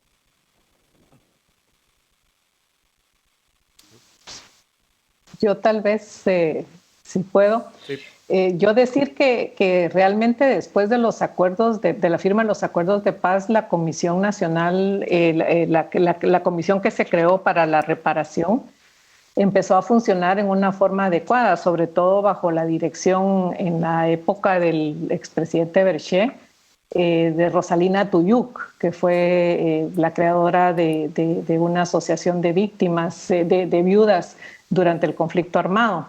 Sin embargo, también otra vez volvemos a ver que a pesar de que hubo reparación, incluso material en algunos casos, y que también algunos casos se elevaron a la CIDH y que también tuvieron resultado positivo, justamente a partir del proceso en el cual empiezan a desmontarse todas las comisiones y la estructura, digamos, la institucionalidad de la paz que se había generado, porque sí se creó toda una institucionalidad de la paz para que los acuerdos pudieran seguir funcionando. En la época de Otto Pérez Molina, que se empezó a desmontar, también la Comisión Nacional de Resarcimiento empezó a sufrir. Ya el expresidente Morales la dejó sin financiamiento, incluso se llegó a poner a un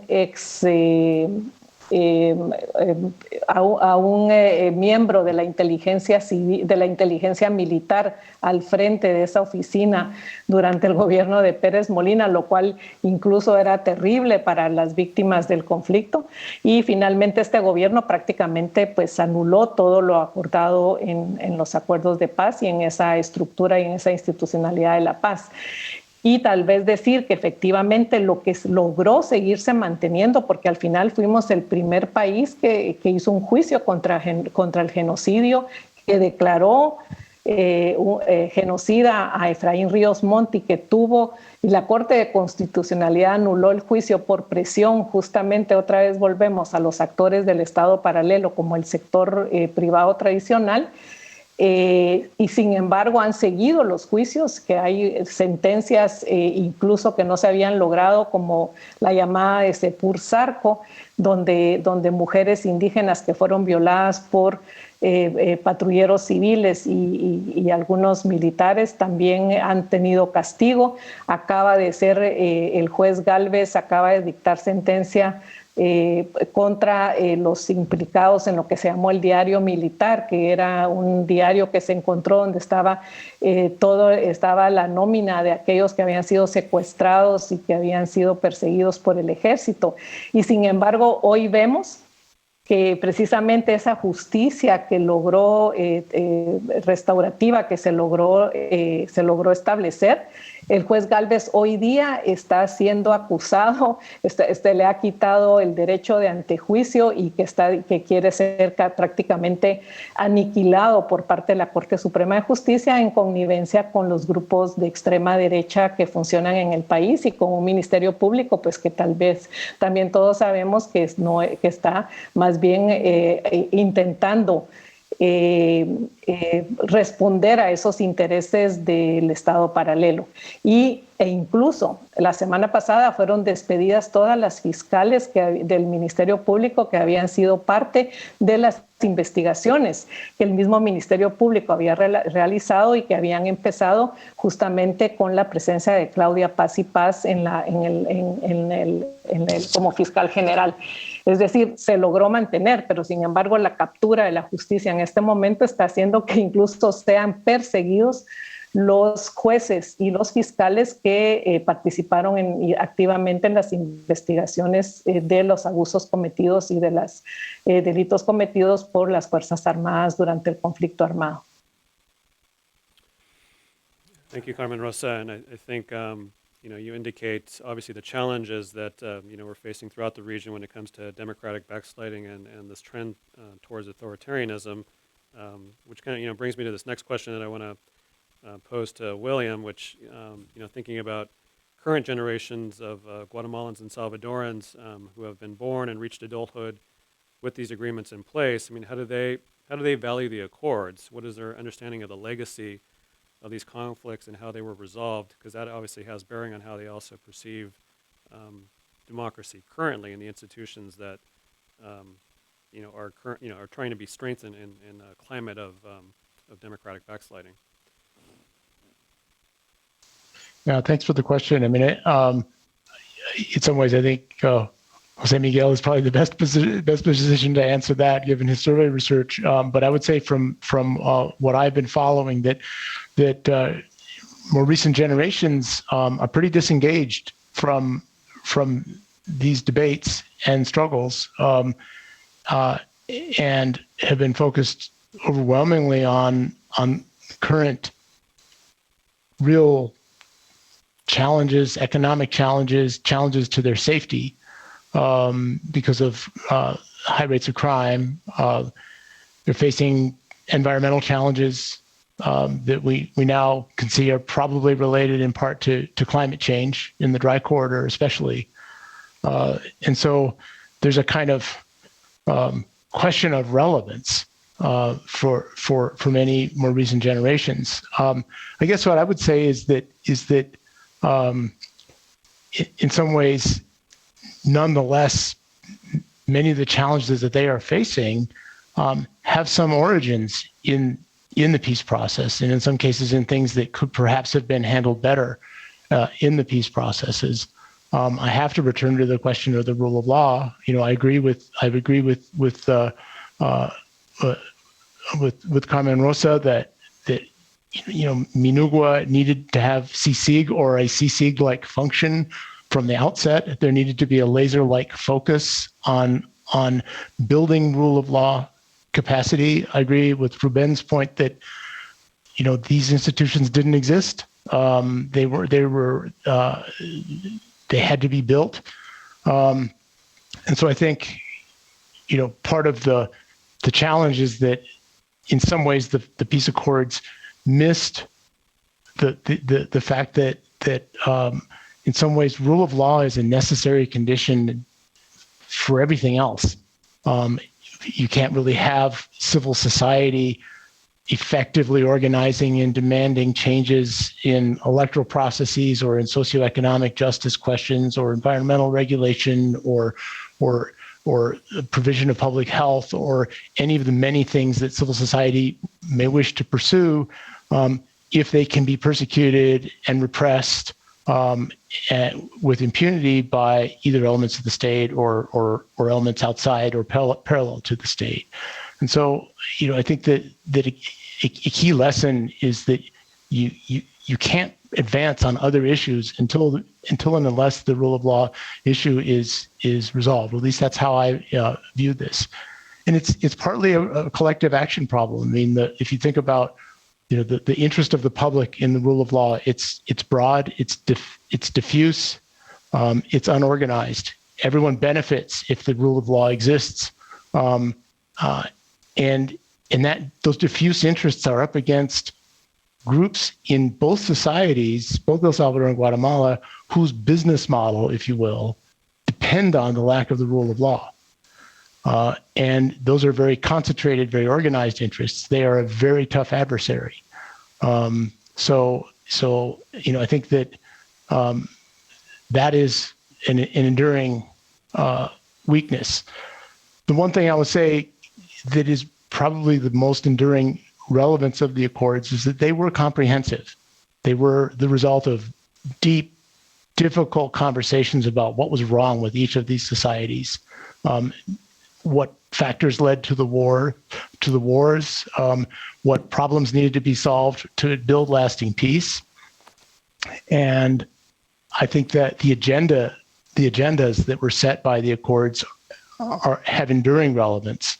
And I hope this conference and other efforts will sort of help kind of refresh the visibility and relevance of the agenda, the comprehensive, complex agenda that was set that recognized that each of these countries had interlocking problems that needed to be solved in conjunction with one another. Thanks. I think I make just a quick point regarding the rule of law. I think all of us agree the importance of the international community in putting together, these institutions or these commissions, etc. One of the bigger issues that I see today is the weakening of multilateralism in general. I mean, back in the early 1990s, multilateral organizations were on the rise. We thought that the end of the state, was possible, and that the Kantian world of multilateral institutions was going to prevail. Nowadays, that's not the case. It's not the case for the OAS. It's not the case for the United Nations. And the focus has changed from Central America and, in those years, Eastern Europe, to a different conflict in Eastern Europe and to other issues in the international agenda, including climate change and the economic and COVID and the economic crisis. So this is why I thought that mentioning the context is very important, because things today are much more difficult in terms of the rule of law. And in the early 90s, the United States spent, I don't know how many millions of dollars fighting for justice in Central America through a lot of specialized institutions. The Center for the Administration of Justice here at the FIU did a tremendous job in trying to strengthen the Supreme Courts and the Fiscalías, the prosecutor's offices, and it didn't work completely after their effort, or despite their efforts. So that's something I wanted to say. Thank you. Enrique, could I add something? After Ruben, I have something to add to this. Go ahead, Ruben. Oh, okay. No, what I wanted to say is that rule of law is part of the culture of the people. And the problem is the culture of a society is built up by repetition. But what we have in our societies is the opposite. The repetition of that the powerful, that the people who are on top, they don't respect the law, right? Bad example for everybody.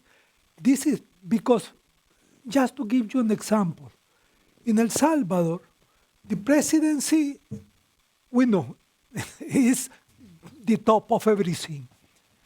Once the Constitutional Tribunal told the president, what you are doing is against the Constitution, you cannot do it. And forbid the president of the Republic, for the first time in history, they say, to do something.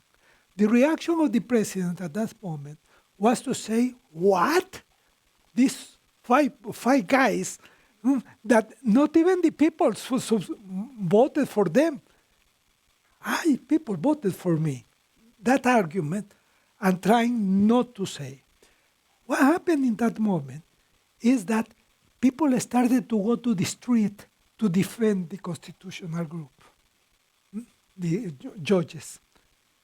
And then the political parties started to react in favor of the constitutional, and then the president changed and accepted and resolved the problem, right? Okay, perfect. Next president, I remember at least 5 times that the tribunal has told the president, don't do that because it's against the Constitution. And in all of them, the president say, okay, sorry, And that was the point for me, that in El Salvador we were creating the respect for the law, yeah, as a part of our culture. Unfortunately, now we are going backward on that area, and it's one of the things that is we want to keep in El Salvador the culture of respect for the law. Yeah. Thank you, Ruben. Cindy, you wanted to weigh in on this one as well? Sure. Yeah, I want to go back to your question, Enrique, about why the question that you made to Bill Stanley about why younger generations are not interested or don't support the peace accords or see them as relevant. Right. I think nothing undermined the faith in the peace agreements than the rapid escalation of post-war violence. There was an explosion of criminal violence, and we can, look back, and Bill Stanley's done a lot of work on this, the insufficient reintegration of former combatants on both sides, the proliferation of weapons of war, in private hands, the deportation policies of the U.S. government at the time, and there were and the rapid dissolving of the previous security forces that had been mandated by the peace agreements. The elimination of the Treasury Police and the National Guard and the National Police, and the formation of a new national civilian police, which had to stand up very quickly and in an incredibly adverse environment. And so it just, spiraled out of control. And I would say, that genie has never been put back in the bottle, and is worse now than it has ever been, and has, very sort of noxious effects on politics in terms of negotiations with gang leaders and all this other thing. But if you would ask, I'm assuming, an average Salvadorian now, and I think this is borne out in all the public opinion polls, what is your biggest difficulty? Crime and unemployment, and the persistence of this, but the way that the peace accord sort of embodied this rapid transition to a new force that could not be stood up quickly enough and with enough training and sophistication to fight the people on the other side who were very adept at the use of weapons to break the law. So I think that has been the central challenge of the post-accord era, and shows no sign, unfortunately, of being resolved. And Enrique, you can comment on this as well as Miguel Cruz, who have a vast amount of expertise, not only in detailing the emergence and proliferation of gang culture, but also the policies that one can put in place in prevention and other kinds of things to keep young people, out of gangs. It's not the case that nothing can be done, but the dimensions of the problem are so massive. Yeah, no, thanks, Cindy, for bringing up the issue of security, something close and dear to my heart, as you know. And I mean, obviously, the deportation policies of the 90s of gang members back to the region is a genie that we let out of the bottle that we're still dealing with now, some 30 years later. And so, that and, which led to very, hardline law enforcement efforts, mano dura, to go after these gang members, which we're seeing now in El Salvador, is still a factor at play and affecting, how citizens view their democracy and have a tendency to want to see, strong reactions against these individuals. And so an issue we're going to be dealing with for some time. But I'm also cognizant of the clock, and I just want to make sure that if there's any questions that came in online, that we have a little bit of time to address those, and any questions here from the audience as well. So we have a question from online. This is from Jimmy Acart. What was the price of containing communism in Guatemala and the results analyzed today?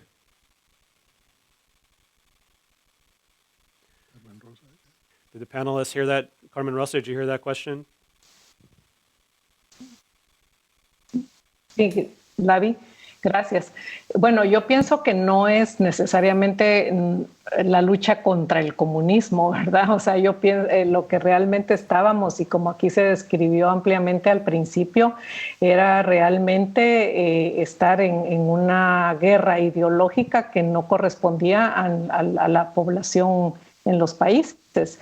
Y no, yo no podría decir que sería el combate al comunismo, realmente lo que se convirtió con la excusa del combate al comunismo, y que irónicamente hoy día vuelve a repetirse este concepto de comunistas, o sea, volvió a resurgir la palabra comunismo en las redes sociales y en los ataques precisamente de las élites contra la sociedad. Era simplemente la ausencia de justicia social, ¿verdad? Y fue lo que hizo fue millones de dólares, como aquí se dijo, para reforzar una propuesta desde Estados Unidos de combate al supuesto comunismo, reforzando los ejércitos y reforzando la represión como mecanismo de combate o de intento de rescate del país, y mantener la institucionalidad a toda costa, precisamente porque estábamos en ese contexto de la Guerra Fría. Pero una de las consecuencias pues realmente fue la preeminencia de esas Fuerzas Armadas posteriormente en los acuerdos de paz, en la participación en las conversaciones, y realmente la presencia, como yo planteaba, del Estado paralelo, donde hay una connivencia entre ese sector tradicional empresarial y el estamento militar, derivado de aquellos militares, o sea, que lo representan aquellos militares que estuvieron en el conflicto armado, que identificaron como mecanismo de lucha la persecución al enemigo interno, y ahora resulta que el enemigo interno de estos son los jueces que dictan sentencias que no les parecen, son los opositores, son los periodistas que opinan. Entonces, los costos, yo creo que en retrospectiva han sido costos altos. Creo que los acuerdos de paz y el proceso de paz fue una esperanza para las sociedades después de tantos años de conflicto armado, mas sin embargo en este balance vemos que hubo cosas que deberían tal vez haberse procurado en una forma más intensa, pero sobre todo porque justamente también el tema de los pandilleros, por ejemplo, es ausencia de justicia social, y como decía Will, realmente los jóvenes no fueron un hito dentro de los acuerdos de paz. Creo que hay una tendencia cuando estamos en este tipo de negociaciones a pensar en lo que no queremos que nos vuelva a pasar. Pensamos en el pasado, pensamos en lo que habíamos sufrido los diferentes sectores durante el conflicto armado, pero no se piensa en el futuro. Y no se pensó, cuando uno analiza los acuerdos de paz, realmente la palabra juventud y niñez creo que son de los conceptos menos utilizados en toda la redacción de los acuerdos de paz. Y ahora vemos el resultado, pero también el resultado tiene que ver porque el acuerdo socioeconómico, por ejemplo, en el caso de Guatemala, no se cumplió, porque no hay una política de inclusión social, porque no hay política de salud, es decir, somos de los países, el último país en materia, por ejemplo, de vacunación en este momento, es decir, la ausencia de una política pública y de justicia social es lo que hace que finalmente sea no una consecuencia, digamos, de esa lucha contra el comunismo, sino una consecuencia de gobernantes que no están identificados precisamente con las aspiraciones populares. Y tenemos ahora al frente, por ejemplo, la posibilidad de que de un cambio a nivel de unas elecciones, más sin embargo, la ausencia de esta separación de funciones que estamos viendo como parte de este autoritarismo en nuestra región está llevando a que tampoco haya competidores políticos ni que haya partidos políticos que puedan realmente participar o que se les vaya a dejar participar para cambiar esta correlación. Entonces sí creo que son momentos históricos diferentes, pero sin embargo creo que los actores siguen siendo válidos y que realmente, por ejemplo, si ahora los presidentes son quizás los que están en contra de un proceso de democratización de nuestros países y que son los que están retorciendo el marco institucional de nuestros países, creo que ahí es donde la comunidad internacional yo diría que el fortalecimiento de los partidos políticos democráticos, el fortalecimiento de la participación de la sociedad civil es importante y sobre todo los pueblos indígenas, fortalecer la independencia judicial y sobre todo en el caso de Guatemala yo diría la supervisión electoral va a ser muy importante. Eso nos permitiría tal vez tener nuevamente, porque yo sí creo que la lógica de los actores en el proceso de Esquipulas y los acuerdos de paz se mantiene. Tal vez cambian algunos actores en el protagonismo, pero sí creo que cada vez más la comunidad internacional debe poner los ojos en la región y yo diría que hasta deberíamos pensar realmente en una acción de la responsabilidad de proteger. Es decir, las sociedades están siendo ahora perseguidas y reprimidas por sus gobiernos. ¿Dónde está la comunidad internacional en esa situación actual de Centroamérica, de algunos países de Centroamérica, la responsabilidad de proteger a las sociedades y a quienes operan justicia que están siendo perseguidos? Gracias. Gracias, Carmen. Rosa, do we have other questions online? Any questions here from the audience? Yes, sir. We'll give you a mic here. Thank you. Doug Kincaid from FIU.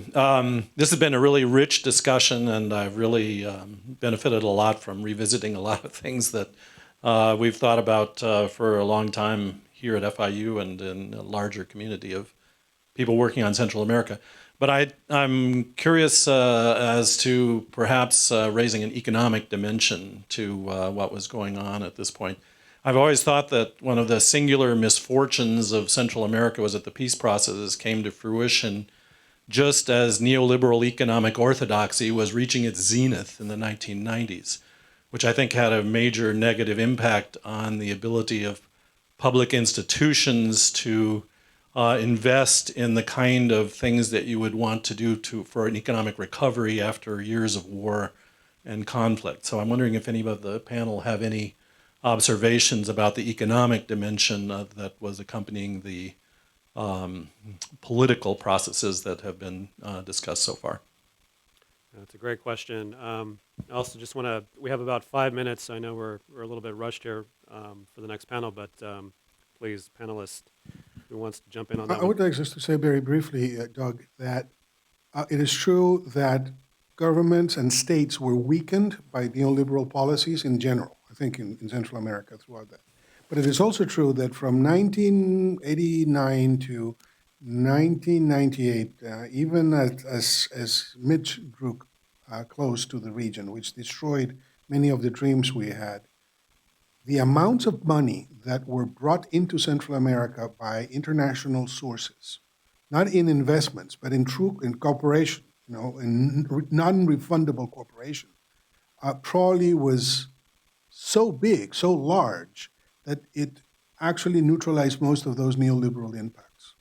I mean, everybody was here, providing large amounts of money. The European Union, the United States, Japan, Korea, Russia was involved now because Russia was in its own transition, but it was present with the United Nations. I mean, the willingness with which the community, the international community contributed, and its expectations and also optimism with which Central America was looked at because of Esquipulas, but also because of SICA, the Central American Integration System. You have to remember that yes, of course, we had the peace accords, but then in 1995 we signed the Alliance for Sustainable Development, the Central American Alliance of Sustainable Development, ALIDES. That was the first time since the Rio Conference that a region adopted the paradigm of Rio as its main developmental proposal. So that also, I mean, I'm not saying that neoliberalism did not have any impact. I think it did. But I think it was probably reduced or lessened by this context, which brought to Central America a lot of economic support.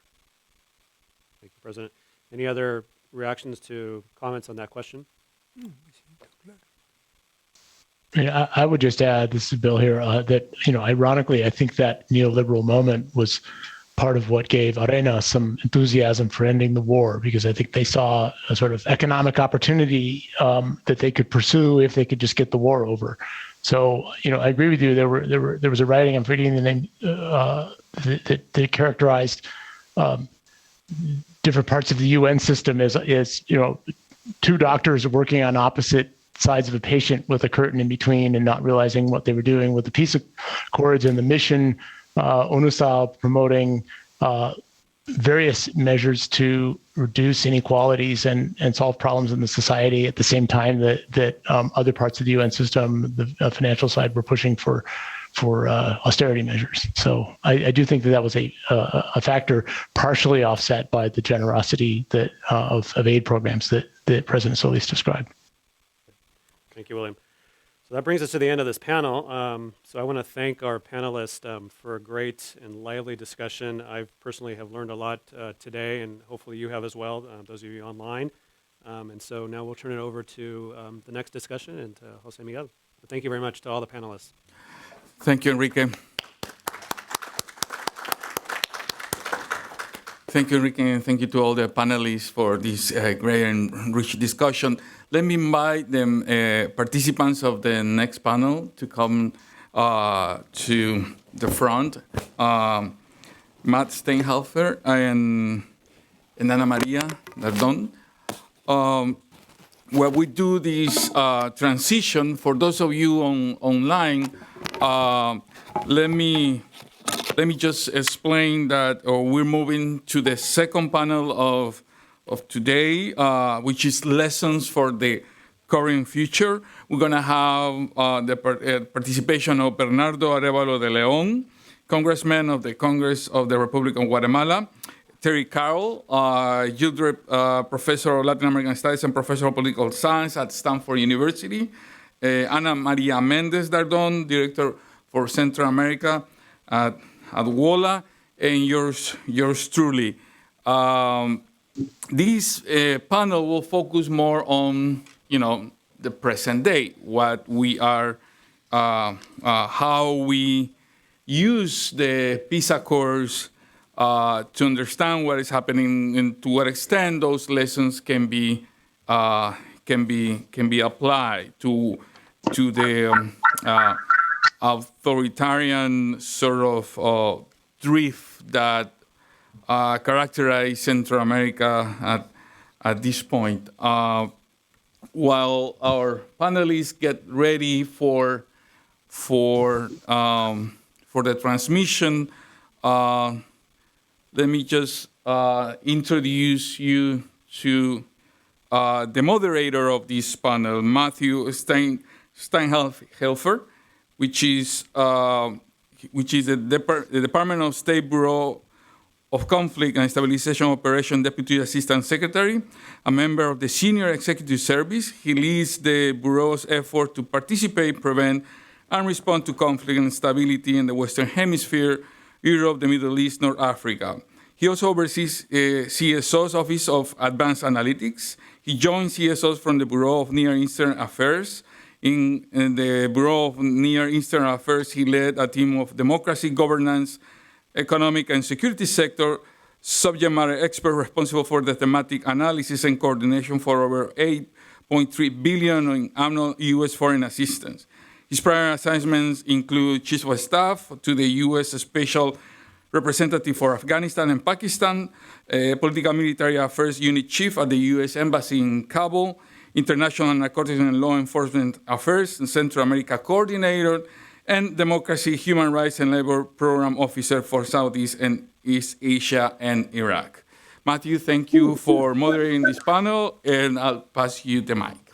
Thank you so much, Jose Miguel, and thank you first and foremost to Florida International University and to all of the panelists that have joined us for this event. I'm really excited about this event. I think it's a great opportunity for us to talk about and elevate an issue that I think, having you just read through my long bio, but looking at issues around the world, the importance of looking at current issues by analyzing the history and understanding the past. And so I think it's a perfect setup that you've designed here for us to. We just discussed the history of the peace accords, but now let's look at the current future and what are the lessons that we have going forward. So joining us, of course, just to reintroduce, we have Ana Maria Mendez-Dardon from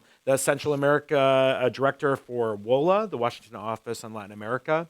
We have Terry Carl, the Gildred Professor of Latin America Studies and Political Science at Stanford University.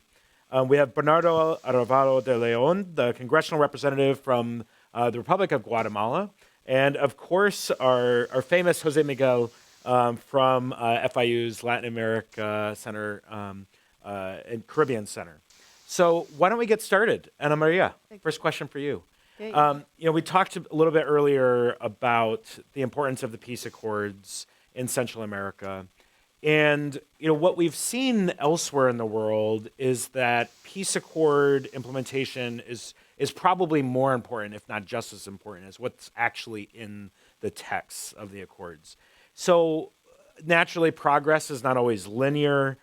We've seen over several decades that sometimes things can peak and trough. But in your view, to what extent are the core drivers of conflict and violence being reignited by uneven progress of the peace accord implementation? And what are your biggest concerns if the agreements aren't fully implemented? Okay, thank you. First of all, good afternoon, and thank you for the invitation. It's an honor for me to be in here and share my experience. Because of my audience is more people from the region, so I'll shift to Spanish, and I feel more comfortable doing that, and I'll be shifting between English and Spanish. So, para empezar, creo que es importante y quisiera resaltar dos elementos importantes de lo que se ha hablado en el panel anterior también. El primero es hablar de las dinámicas de la guerra y las consecuencias de esta guerra. Poco se ha hablado de las graves violaciones a los derechos humanos que se cometieron en ambos países, en donde hablamos de las guerras más crueles y violentas de toda América Latina. Tortura, genocidio, violencia sexual, entre otras graves violaciones a los derechos humanos.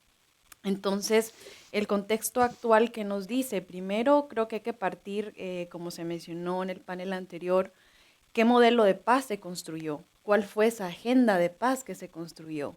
Esta agenda de paz podemos ver que se construyó bajo un modelo que la misma Naciones Unidas implementó, que se le denominó justicia transicional. Justicia transicional está basada en pilares como conocer la verdad, qué pasó, quiénes fueron los responsables, promover la justicia para estos actores que fueron responsables de estas violaciones a los derechos humanos y buscar la reparación a las víctimas, que estamos hablando de miles de personas, por ejemplo, desaparecidos, personas torturadas o no yendo tan lejos como el caso de genocidio para el pueblo Ixil en Guatemala. Y principalmente, y es a lo que me quiero enfocar ahora, sobre las medidas de no repetición. ¿Cómo garantizamos que estos países que generaron dinámicas en la guerra, de violencia extrema, de represión, no, en un tiempo de paz no se volvieran a cometer estas graves violaciones a derechos humanos?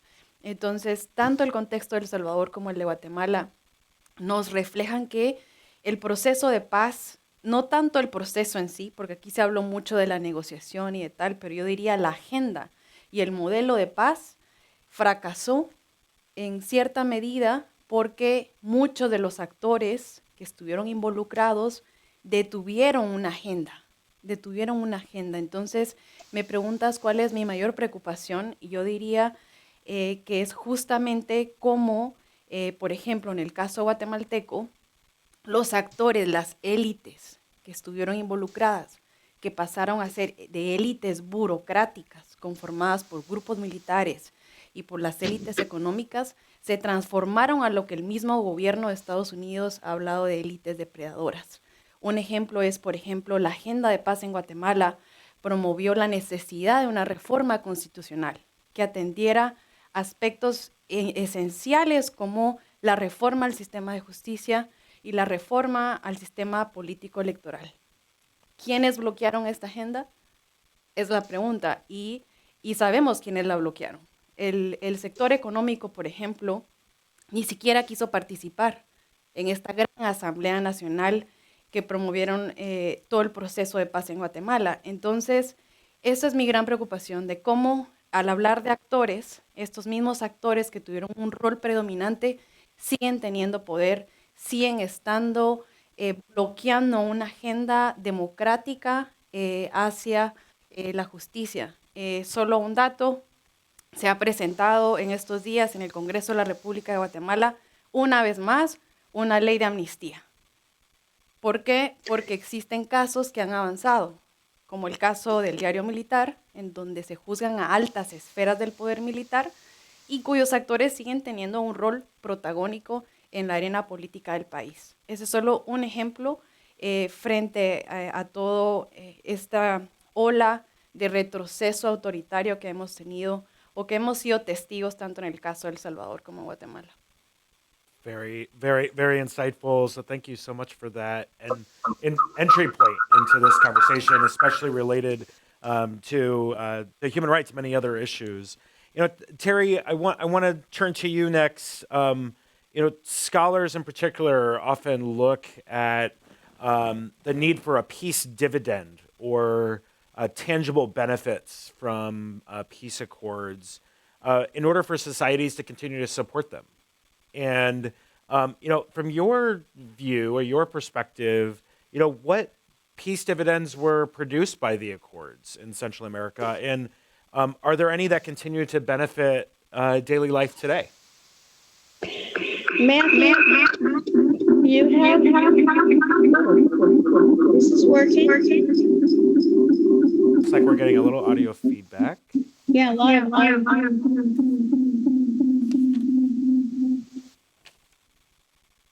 Hello? Hello? No, I'm getting a big echo.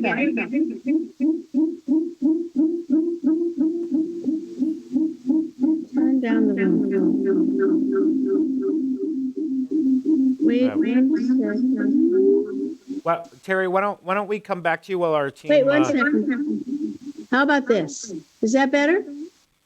That is better. Can you hear me? That's perfect. Can you hear me? Oop. Now, how's that? That's getting better. Okay. Oh, gosh, still. Hold on a minute. How about now?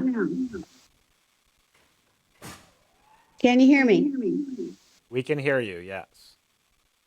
I can't hear you, but that's... Okay, I apologize to anybody who's listening. I am in Italy researching impunity from the other country that has had a lot of impunity since World War II. And I thought it would help us understand a little bit more about El Salvador if I had a longer time frame. So let me just say the paradox of what I see. Am I okay, by the way? I hear a big echo, but does everybody else okay? Okay. First of all, Matthew, I work all over the world, as you do, and that gives you a very interesting comparative perspective. And so I am not the scholar to talk about peace dividends. The reason is that I've been in a number of civil wars now, and I haven't seen many. And what I've seen is that peace agreements might end the war, but they do not bring the peace. Nor do they bring the democracy, nor do they bring the economy that you want. And that's my experience in Iraq, in El Salvador, around Central America. Let me stick with Central America, and I want to just mention a paradox first, because it's really my key point. The paradox I see is that I actually left academics to become a war crimes investigator. And I, in that process, started in 2000, working on a number of cases in Central America to try people and hold them accountable and break impunity in Central America, particularly in El Salvador. Here's the paradox. We found all these war criminals living in the United States. Many of them had gotten here illegally. General Garcia, the one who was responsible for the massacre of El Mozote, which is the largest massacre in contemporary Latin American history, was living in Florida, and he had gotten political asylum. When we worked hard from 1999, 2000, to the overturning of the amnesty in 2016 in El Salvador by the Salvadoran Constitutional Court, in order to deport General Garcia from Florida, where he was living, to El Salvador, where he could be held accountable for the massacre of El Mozote. It took us, so he came in the late 80s, and now we're talking about 2016. And then we worked very hard on the El Mozote case, which the State Department and the U.S. Embassy, particularly in El Salvador, were extremely useful and helpful to us to get the very first anti-impunity case in Salvadoran history, in a real trial. I was there at the end of April, I think it's 2021. I testified for 4 days in Spanish and presented all the documentary evidence that showed who was responsible for the massacre in El Mozote. The very next day, President Bukele had a judicial coup. He fired the Constitutional Court. It was the very next day when we finished. It was very clear we were going to win this case, by the way. Very clear. We just had lots and lots of evidence from lots of people like Bill Stanley and other people who had been really helpful. And instead, we got a judicial coup. Now, the reason I'm saying that is here's the paradox that I felt. We worked so hard in the United States to hold war criminals accountable in the countries in which they had committed their war crimes. And rather than change impunity in El Salvador, we actually made some new law in the United States. But our idea originally was to break impunity in El Salvador, and we didn't. There is no case of El Mozote. There is a case on the books, but they fired our judge. They got rid of all of the evidence. And so the paradox is, and here I'm going to go back to Bill Stanley again, and I think possibly Jesus and others. The reason for that, in my view, is that the origins of the repetition that Ana just talked about in Guatemala is really cycles of impunity, memory, and truth. And when I say cycles, what I have learned working in many places, not just El Salvador, is for the first 15 years, everybody's too scared to do anything. And in El Salvador, in my research, I documented 28 judges who were murdered for positions they had taken in the 80s. And one of them was not only was left alive, one judge, but the heads of every member of his family was left on his doorstep. Okay? So, that does something to the rule of law right there. Right there. It's fear. And our judge in El Mozote, for some reason that I admire enormously, was never afraid, went ahead, did all the work, got all the witnesses, got all of us, first time we could use documents from the United States, all of that. And now he is fired. So we're on another cycle of impunity right now. It won't last, by the way. I don't believe. It might mean that the victims of El Mozote who are still alive will never see any justice, but it won't last because in another 10 years, we'll see something else. That is another cycle. What I want to say is that the peace agreements ended the war, but did not guarantee the peace. They did not guarantee democracy, and they did not guarantee an economy that would mean that Salvadorans could feel they could stay in their own country instead of having to come to the United States and send remittances back, which are now 25% of GDP in El Salvador. I mean, that's part of what keeps everything going now. So what I see as these cycles, and I have to say that I believe that the way the United States government works is in part responsible for this because of, not because of intention, by the way, but because of the division between our various entities. So the State Department, when I was there, wanted to build democracy.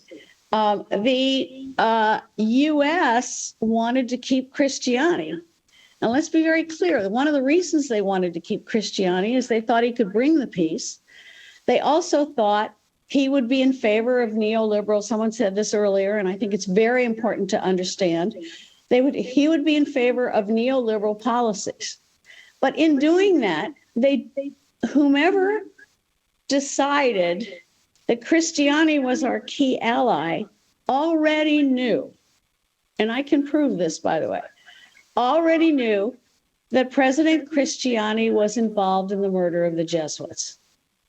Now, we know that, and the way we know that is we don't know exactly every single detail, but the reason we know it is that covering up a crime, which he certainly did, that's very easy to show, it's not a war crime. It's not a crime against humanity, so you can't use it in an international forum in the same way, but you can use it in El Salvador.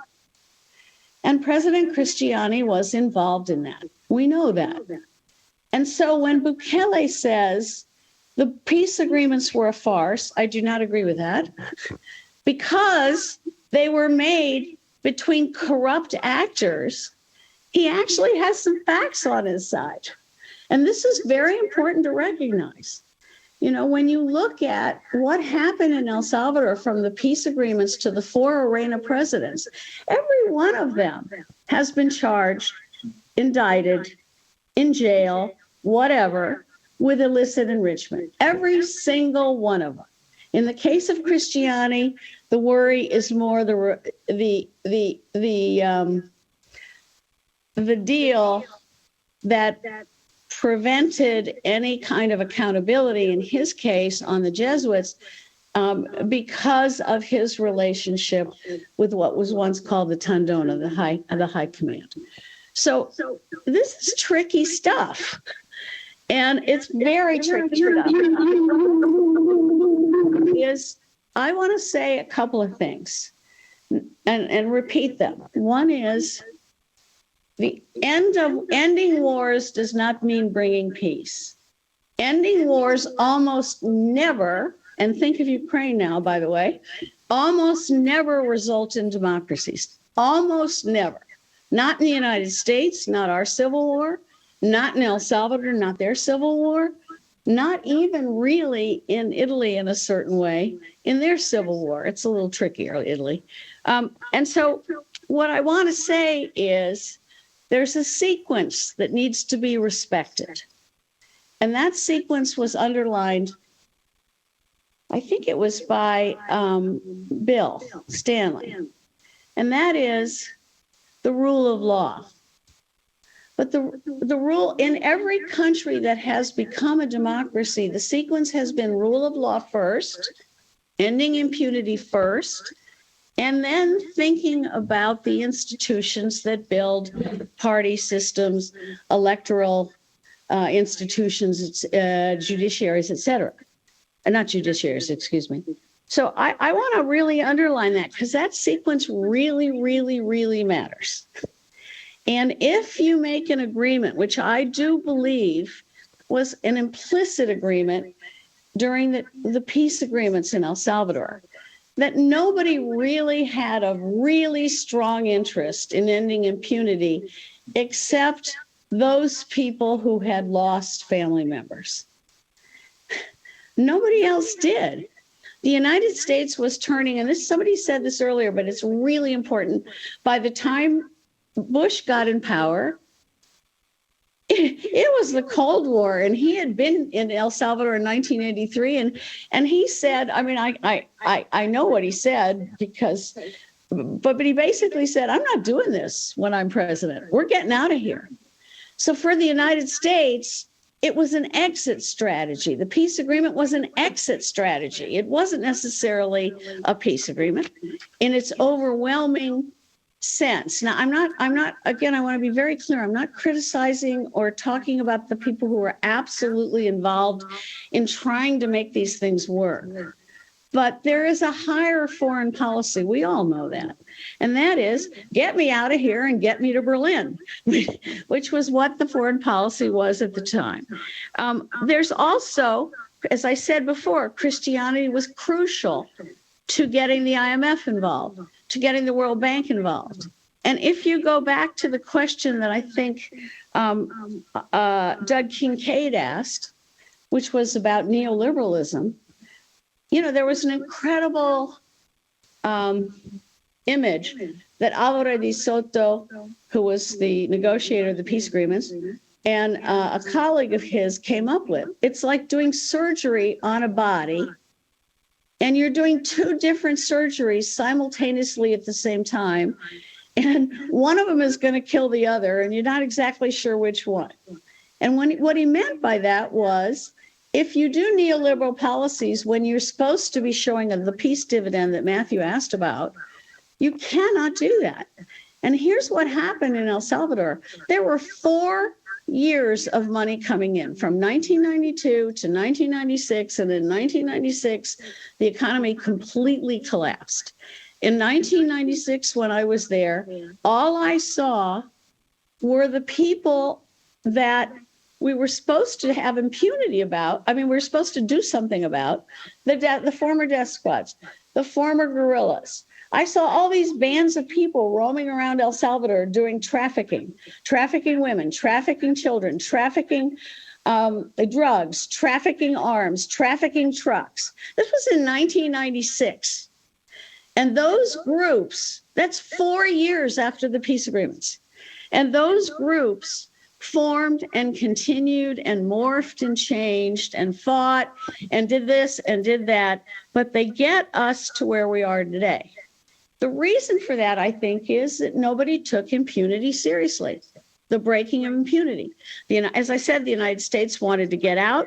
The United Nations had to deal with all these other international organizations, and the fact that neither the FMLN nor, well, some of the FMLN, but ARENA didn't want impunity at all.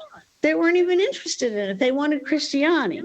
And if you go through every actor, you can see what their interests were in sustaining impunity. Now, if you do that, you cannot get to what you want to get to. You can't do it because there are sequences that matter in politics. And let me say one other thing, just and then I'll end. What is really important is what has saved El Salvador so far is actually a huge foreign policy blunder on the part of the United States, not Matthew's organization, but the fact that we do not coordinate decisions to deport gang members with decisions to build democratic institutions. There's no coordination there. There's no way of thinking about that in a really important way. So what does that mean? That means that the remittances are what's keeping El Salvador afloat.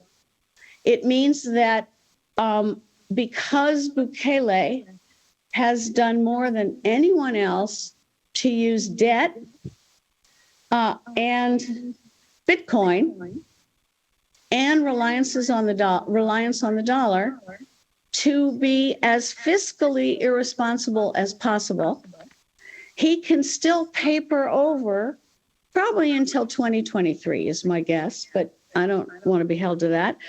He can still paper over with the remittances and with other things the fact that El Salvador's debt is almost as high as its GDP. Also, because it went on the dollar as part of the neoliberal experiment, El Salvador has an inflation rate that is like ours. This is not a happy thing. So you have an authoritarian leader, fiscally irresponsible, using his popularity to manipulate the rule of law so he can put Saka in jail, so he can put, he can send Cristiani out of the country. I believe he's my neighbor here in Italy. and so that he can, in fact, hold all these people accountable for their corruption, for their, for the lack of rule of law, for the impunity, get very popular because everybody knew that every single arena president of the four was corrupt, that Funes was corrupt, and that the only person I know of, a president that I know of that doesn't have really large corruption against him is Sanchez Serén. That's, 5, 6 presidents in a row stealing your money. No wonder there's no party system. So I'm going to end there. But what I want to say is that the impunity that was written in stone in 1992-93 is the most important issue to break to get rule of law and to start really truly building democratic institutions instead of hybrid regimes. Thank you so much, Terry. I think you brought a very fresh take to the conversation, which I think is excellent, because this is the kind of discourse we want. We want better policy by having additional perspectives. I think we're getting some feedback. Maybe Terry, if you can mute. Sorry. What is that? All right. Well, I think that brings us to our next kind of topic. And Bernardo, I want to bring you in to the conversation and get your perspective. Terry was talking a little bit about cycles of impunity and how, a lot of this work is not linear. And especially in peace processes, sometimes in the negotiation process, trade-offs have to be made. And when you look at amnesties or official pardons are put in place sometimes to avoid additional instability. But, I would love to get your perspective. Do you see that some of the arrangements that were put in place helped drive further political instability that we're seeing today? Or do you see this as part of the lack of implementation or fulsome implementation of those agreements? I want to start by saying that actually we need to bring a larger perspective into this picture, which is, one is the peace accords, and then the implementation of the peace accords, and then there is a larger piece, which is the state formation processes. And I bring this because I think that when a peace accord happens in the process of development of a state, of a country, of authority and population, is very important to understand the role that they can play. I think that just again, in general, I think that we have to distinguish between, if on issues of impunity and trade-offs, you have situations in which you have the full capacity to bring all the guilty people to the docks because it's the result of a military victory. So you have the Munich and the Tokyo trials, right? So they had no possibility of escaping. It was possible to bring everybody to the table and put him there. You have situations in which the negotiations result in political alignments that are nevertheless sufficiently strong to imply that the responsible political elites have very limited power, like in South Africa, in which you had a complete transformation of the configuration of power in society because of the agreements that they brought. And then you have this type of arrangements in which you are making, trying to stop the violence between people that, you need to bring them to the table to stop the violence, and then you need to make concessions, reciprocal concession, in order to get that goal. But then this goal, at the same time, prevents the extent of implementation of full justice in a society for past crimes. And I think that there is an issue, but that is not so important as what happened at that point, but what happens along the way. And I think that Ana Maria spoke to that. I think that it's also important to bring forward another issue that was mentioned, which is the issue of weak institutions. Sometimes disagreements happen in the context of countries which have stronger institutions, and sometimes in weaker institutions. And these will have an effect in terms of their capacity to implement what is agreed at the negotiating table. And I think that in the case, for example, in the case of Guatemala, while there was a trade-off that was made in the context of a formula for transitional justice, the clause for the pursuit of justice was not, the door for the pursuit of justice was not completely closed at that point in time. And that's what enabled actors in society to bring forward the cases that Ana Maria and Carmen Rosa have been mentioning along the way. These were not the result of what was agreed on the table. This was the result of the capacity that was established to just carry on with the implementation of justice. But this depended on the political will of actors present at the time. And you have the actors that are in government, and they have the actors in civil society. And the reality that we have seen in Guatemala is that the political will of the political class and actors in government has been extremely limited, starting with the attitude of the same government that actually received the Truth Commission report, that actually began immediately, instead of trying to use it as a tool to try to turn the page from history and begin to speak of a new state, they began immediately to try to relativize the result and put it in perspective. Well, this is not the whole truth, and so on and so forth.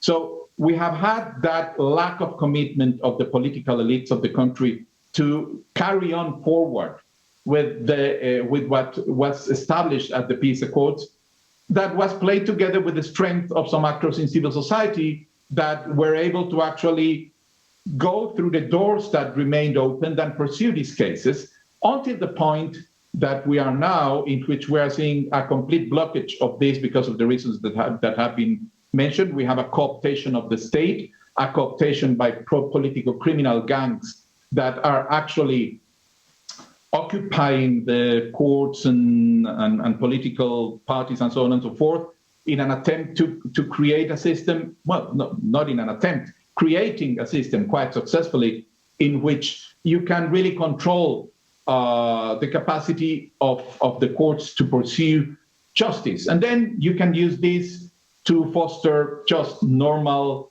regular political corruption, or also to try to block the pursuit of justice for crimes committed in the past, as we have seen.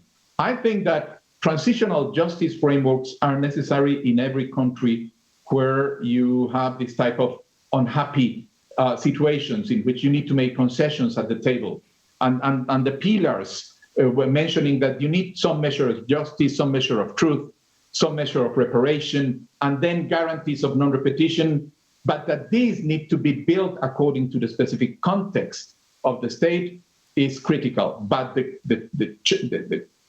critical point at the end is not what is agreed on the table, but the capacity of that society to carry it and put it in place afterwards. And this goes to the strength of institutions and the will of the elites. And it's here where in Guatemala and probably in other countries, we are faltering. We have uncommitted political elites, and we have weakened institutions. Weakened because they were already in a process of strengthening their capacity, and now we are in a process of regression from that situation.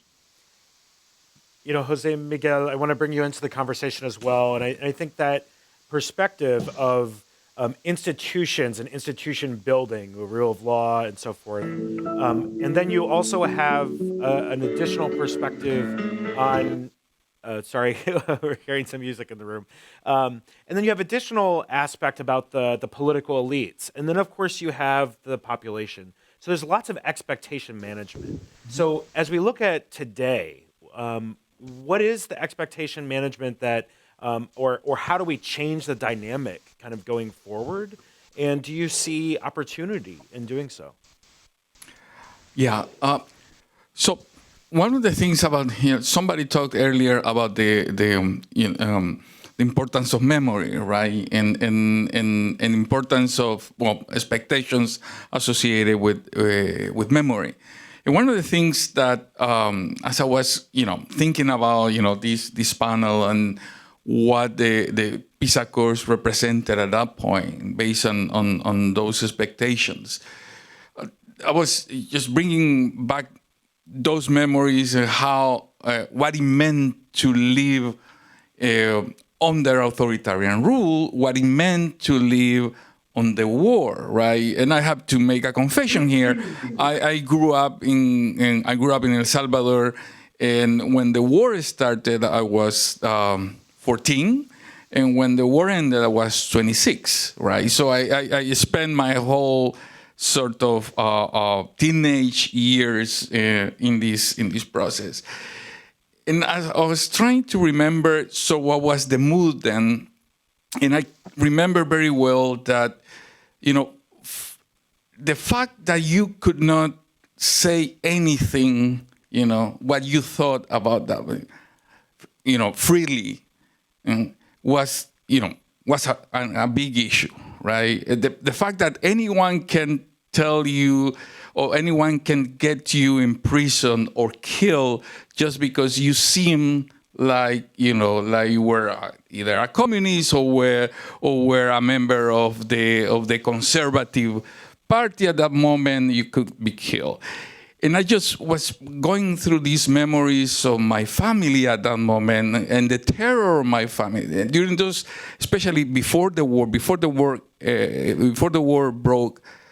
There was all this activity of death squads, right, roaming through the streets and everything. And I remember very vividly the terror, the discussions my parents usually had daily about waking up in the morning, going outside, the door, and finding a white hand printed on your wall, on your door, right?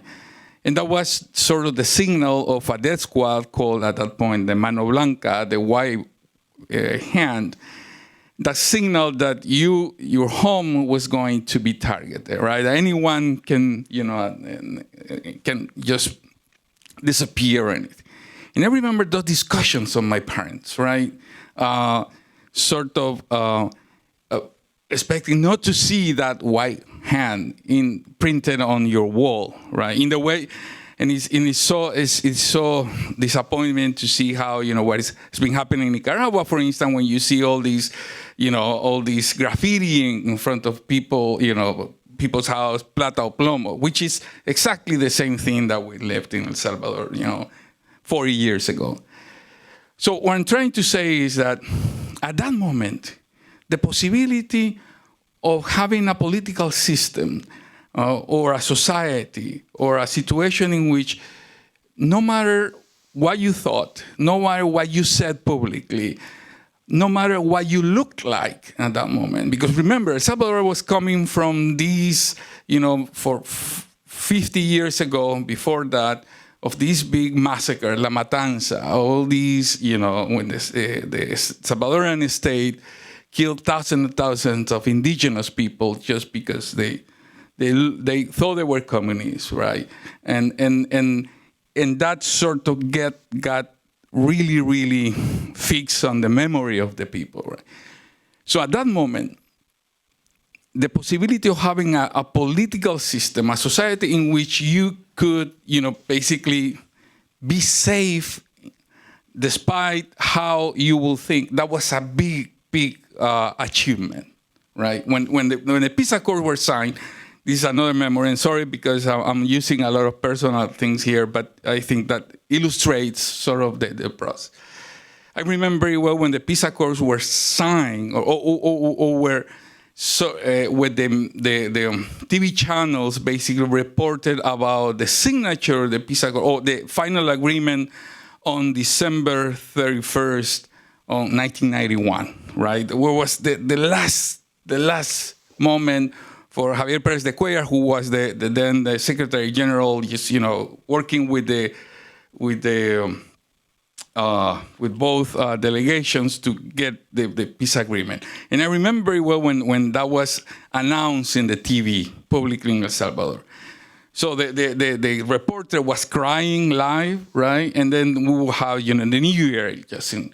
And that New Year felt different, right? Because we have now that possibility, right? That sort of that was important at that moment, and that was an important expectation.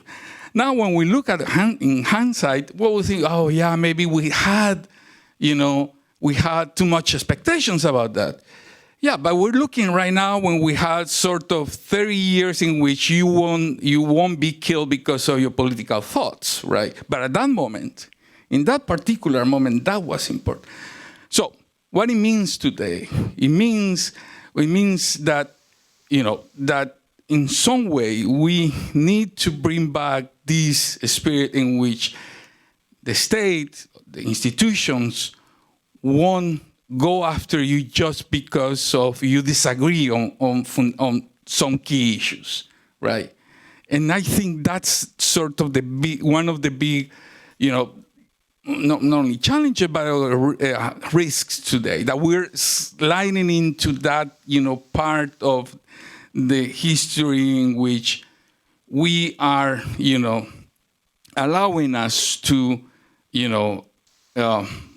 censor the other, or the state is allowing, censor the others just because of, the way how you think about it, because you don't agree with the government, because you criticize the government, right? So I think that's sort of the what we can bring back now. Matthew? Yeah, go ahead, Terry. I think we're still getting a little feedback from I'm you, sorry. however. I want to ask a question. Gosh, this is so bad here. Sorry. I want to ask a question of Jesus and Ana and also Bernardo. And there's two parts to this question. Because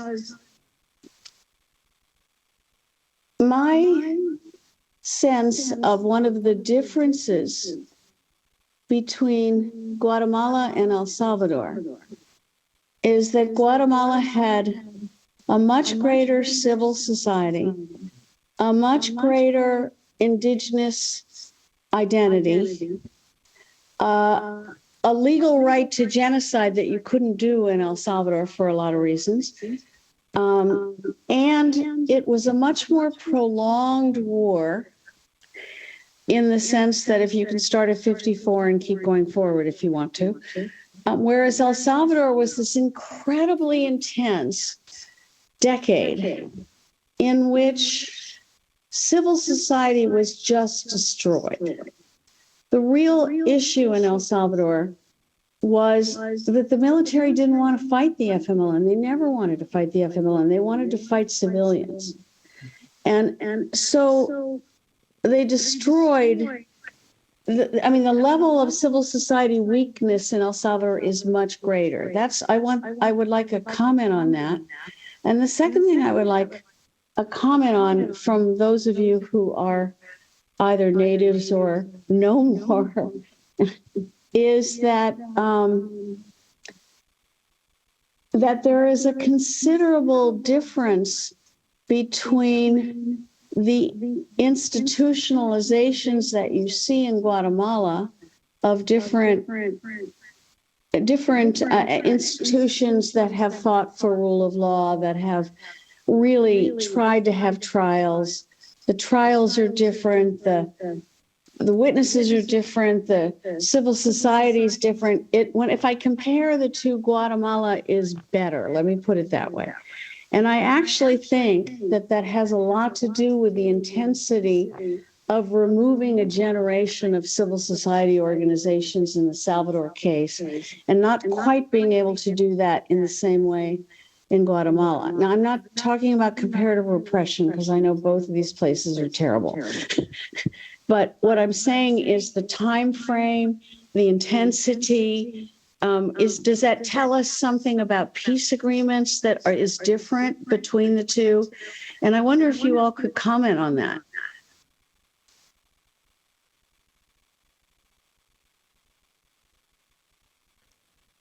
Bernardo, would you like to respond? Okay. So I'm not going to try to make any comparative consideration because I don't know the case of El Salvador sufficiently to speak responsibly.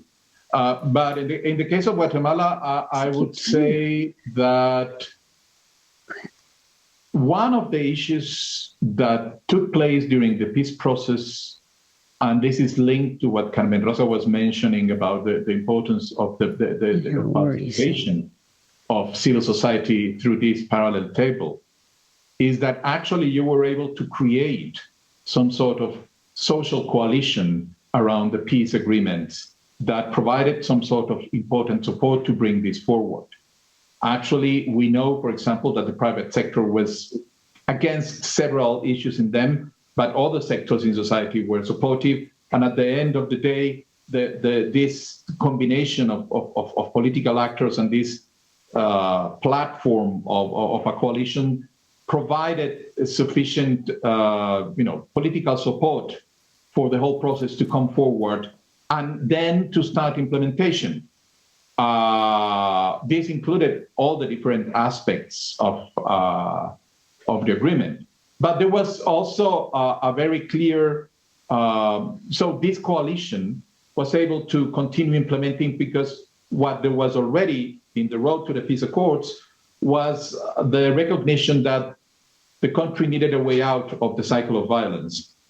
And even if the private sector understood that the peace accords were a way to get rid of the violence and continue doing business, and the other actors understood it that this is the opportunity to actually, engage with the unresolved problems of our country, there was sufficient convergence of these to sustain this much of the progress of action.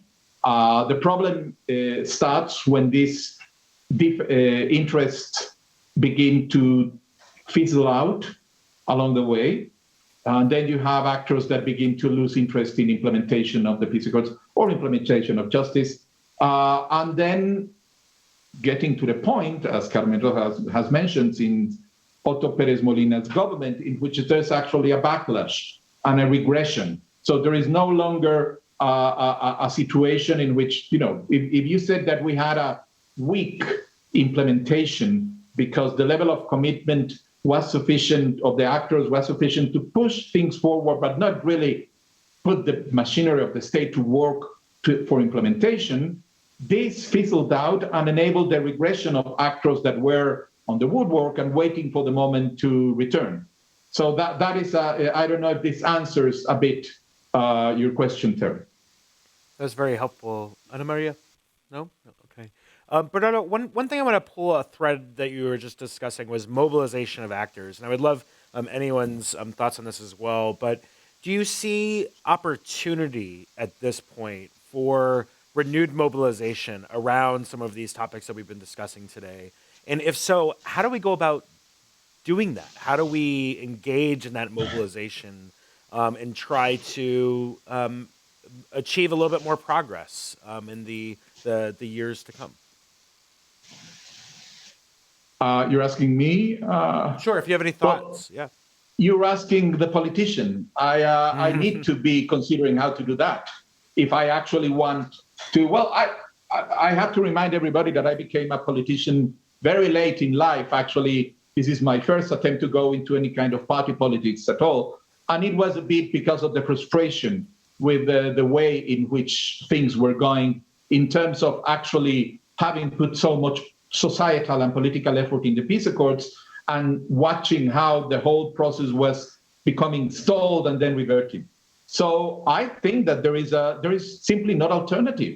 If we want to find a solution to this peacefully, we need to try to create a convergence of political actors again in all sectors of society about the need to stop of this regression, stop to this de-democratization process, and begin to create a new consensus on how to push forward the whole situation. I wouldn't call it to just to make the peace accords central again, because it's been over 25 years. Many actors, as you have mentioned, do not really relate to them anymore the way that it was for my generation critical. But you can rekindle the goals, you can rekindle the aspirations, the principles, and bring back this idea that we actually can make it work, because otherwise what I only see in the future is a return, as Terry was saying, to cycles of violence and repression. So we're going to go back into these situations until we have, again, some sort of armed crisis and conflict. We have full authoritarian rule established again, then no political way out. So people begin to think, oh, okay, let's use violence to do this. And we go into another cycle. And I think that it's the responsibility of all of us to try to prevent that process from happening now. That's great. Yeah, I just wanted to add something that we have been speaking a lot about the peace agreements, right? But we haven't named what are we talking about. So I think it's very important to highlight that in the Guatemalan case, for instance, the agreements or the commitments that the parties agree were to actually promote an electoral reform. An electoral reform for me is a key aspect that we need to assume again and to try to find the bases that were established during with the peace agreements. For instance, illicit campaign. How are we addressing this and how is linked with corruption or these elites that I was mentioning before? This is super important, and because next year we will have general elections in Guatemala, and we don't have any idea who are going to be in power. And then in 2024, we will have the 3 elections in El Salvador as well. So we need to rethink again and to take this agenda and to see where it is current or not, and how we can commit again to those agreements. So I think that it's very important. In the Guatemalan case, there was a peace agreement called the constitutional reforms and reforms to the electoral systems. And some people have said that this agreement was the instrument of political transformation. So we need to take these agreements again and to see what can be done right now. And I think it's very important. And again, we're talking about peace accords. In the Guatemalan case, Terry mentioned it as well, the fact that the indigenous communities play a key role. And then through the peace accords, they were recognized to their own self-determination, so to their own identity, and how they are a very important actors in the Guatemalan political arena, and how they have been historically discriminated and excluded from everything. So those key issues that we need to name some of the key aspects that the peace accords try to address and overcome as well. I think that's a great point, especially on inclusion. And we know from research studies that peace agreements or peace processes, peace accord implementation is much more successful if it's meaningful in its inclusion.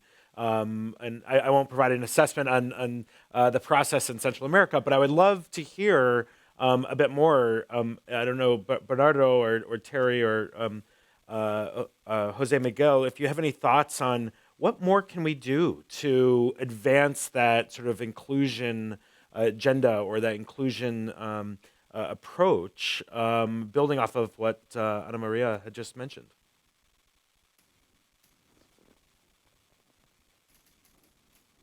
Go ahead, Bernardo. I'd like to. Let me go to Bernardo first, and then Terry, I'll come to you.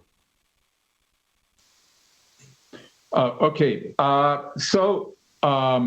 Look, on the issue of inclusion, I think that there is no... How much can you discuss inclusion when democracy is not functioning? There is a fundamental need to bring back, to really recapture democracy as a commitment of all the political elites, and then make it advance further from, representative democracy with all its limitations in our cases, and begin to explore critical issues of inclusive participation, so that you can have other forms complement, formal representation with participation at other levels of, you can do it at the local level, you can do it on specific issues. There is processes of consultation. We have established that constitutionally, legally, for example, for indigenous peoples. And yet, like in this case, if you don't have a commitment from political elites, it's only going to remain as what we have now, just a front. We have a formal democracy with very substantive deliberation and debate. And so that the issue of inclusion needs to be considered in the context of the current crisis of democracy and the current de-democratization process that we have. We have to think, and probably, again, inclusion and participation needs to be a part of the solution insofar as what you need to do is to try to reconstitute coalitions to claim back democracy from the current corrupt political elites. And that requires an effort to try to bring everybody and try to adopt. But also you need to understand how this is going to then be reflected in whatever political arrangements you make afterwards, so that it actually gives people a feeling that it's actually meaningful and that they can participate. It's also a good insurance. So I think that it's not only about inclusion around the issues or the agreements, but inclusion in the whole concept of how our democratic society should function. And I think that that would be a way to possible reconsider.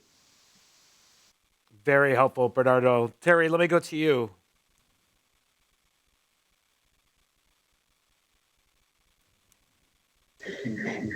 When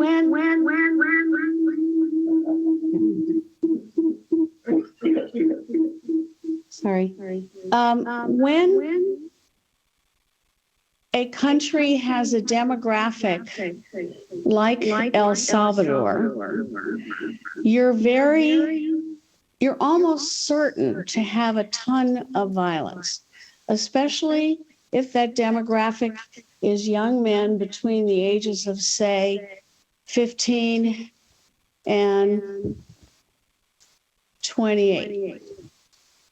I'm very afraid for El Salvador in a way that's somewhat different than Guatemala. And I think Bernardo explained Guatemala and the possibilities. And my fear in El Salvador is that, having been there in 79 and 80, I see and feel almost exactly the same thing. There's 43,000 young men, mostly men and women, that have been arrested in El Salvador in the last 2 months. There is no rule of law there. There's no trial. They're all thrown in jail. A number of them have died. And we have no idea whether they're really gang members or not gang members, because there's no due process, no rule of law. Those young men have been identified by mostly their demographic. And when you look at 79 to 80 in El Salvador, and then you look today, what you see is the coincidence of strong repression with a coming economic crisis. The economic crisis that I see in El Salvador has to do with, can you hear me? No. Yes. Oh? Yes, we can hear you. Can you hear me? Yes. Okay, good. I can't hear myself, but the economic crisis in El Salvador has to do with the combination of inflation, debt, and Bitcoin. And the inflation is related to the dollar. It's now higher than anywhere else in Central America. It's about 8% now. That's very high for people who don't have big incomes. Bitcoin is one of the easiest ways to be fiscally irresponsible, to launder money, to create illicit money relations with other countries, which I do now see in El Salvador very clearly. And I mean that with China and Russia, but not in a Cold War sense. I'm talking about monies. It's also the best way to avoid taxes. So what it means is that in 2023, probably January, when their debt comes, when 800 million, I believe, comes due from the European Union for El Salvador, El Salvador is going to have to decide whether to default in the context of higher oppression, or it's going to have to figure out something. This is not a good scenario. It is not a good scenario. And the weakness of the groups, Matthew, that I see when I'm there in El Salvador is so different than what I see in Guatemala. And so this is not a happy scenario. And I think I would be tuning up for a crisis, there's already a crisis, but I would be tuning up for a bigger crisis, for more people leaving the border, for more violence against women, because now the composition of who is left El Salvador has changed dramatically from men to women and children. And this is not a good, it's not a good scenario. I'm trying to think of something more positive to say about what could help in this. And my guess is, the only thing I can think of is as much truth as possible, as much support for those organizations that are trying to work with young people, that are trying to work with gangs, that are trying to work with a lot of churches. There are a lot of things like that. But it is heading for a much worse story between now, I think, July and January 2023. Please. Let me go back to your question about mobilization, right? How I don't have an answer on how we mobilize or how we sort of stimulate mobilization, but rather I just wanted to point out that there is, in the case of El Salvador as well, in some way in Guatemala, we have this kind of dilemma, right? In the sense that mobilization can be framed as a response to lack of opportunities, lack of inclusion, right? And that's been part of the problem for years, right? And that's something that, as the previous panel discussed, it wasn't addressed after the peace accords or with the signature of the peace accords, right? But the dilemma is that either we get opportunities either mobilizing or exiting or leaving, right? And that's part of the dilemma or the question, the equation of the problem, right? In the sense that for many years people have chosen to leave, to exit, instead of mobilizing, right? And mobilization will come after, perhaps after some people realize that you cannot continue exiting because, somewhere gates will be closed, will be shut closed, or, but I'm not, maybe we're getting in a sort of, catch-22 here, but in the sense that what we need is, to some extent, that people realize that the only way to create opportunities in country is pushing harder inside the country, right? And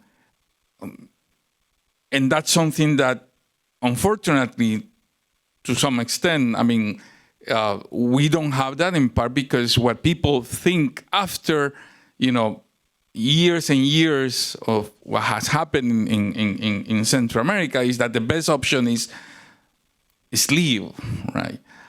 We saw it, and that's basically what happened after the peace accords, and linking this to my previous intervention. So people were happy after the peace accords, right? Because now they have democracy, whatever they understood at that point, or they have some freedoms, they have some liberties that they didn't have before. But once they had them, the next question and the next sort of claim was, okay, so what do we do with this, right? And what happened was that, people were given these spaces, these opportunities, these kind of political opportunities, but they didn't match with the economic opportunities, with the construction of human capital that will allow them to, say, okay, now democracy means that I can have, some sort of wellness here in the country. So what they did was start leaving, right? So as I said, I don't have an answer, but this is part of the conundrum. Absolutely. Yeah, absolutely. I think the disconnect between the hopes, the expectations, and the actual implementation is one of the biggest challenges I think we've heard throughout today's panel discussion. And I think it's that next step of how do we remain optimistic and try, despite all of the more complex challenges that exist today than in recent years, what additional approaches can we take to change the dynamic, or at least support the start of a change of dynamic? So before maybe we can check on questions from our online audience, maybe I'll throw one last question to our four panelists here on that note of, what recommendations do you have for policymakers in the U.S. government, or for individuals in the region and government institutions, or amongst civil society members? If you have something that is concrete that you would recommend, what would that be? I'll kind of throw open the floor to whoever wants to go first. I would like to say something. Please, Ana Maria. So the thing is that the current context in both El Salvador and in Guatemala is that we had been victims of repressive and authoritarian practices. So civic space has been closed.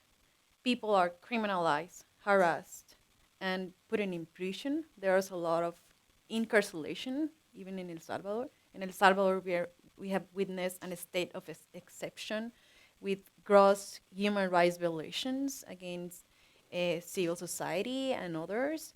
We have been seeing attacks on independent media and journalists. Mm-hmm. So given this context, I believe that that we have seen that we have no options in the domestic institutions. We really need support from the international community.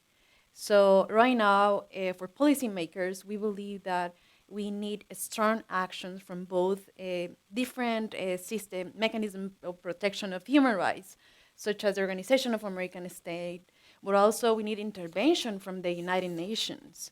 We are very concerned because we haven't seen any a strong statement or action, as we have seen, for instance, in Nicaragua. We know that the Nicaraguan context is more undemocratic, and they are a totally dictatorship regime, so it's different. But we don't want to be as Nicaragua. So how we can prevent that if the international community can be with the with the armed crust. So we need strong actions, and I believe that the U.S. could play a strategic role as well, promoting sanctions, individual sanctions, financial sanctions for those sectors or actors that are behind all these like very undemocratic scenario as well. So I think those are some of the recommendations that we have, and we believe that those are important given these, as I said, like very unprecedented and very very backsliding democratic that we have seen and witnessed in the region as well. So I would say that. Great. Matthew? Yeah, go ahead, Terry. Go ahead, Jesus. Jesus? Okay. I would just say, first of all, I don't believe in the international community anymore because there is no international community that can coordinate it's the actions in the way that you're describing, which they couldn't even do after the Salvadoran peace agreements, which was the best possible moment to coordinate. That's because the IMF has its own interests. The World Bank has its own interests. Economic issues are different. The State Department has its own interests. The Homeland Security has its own interests.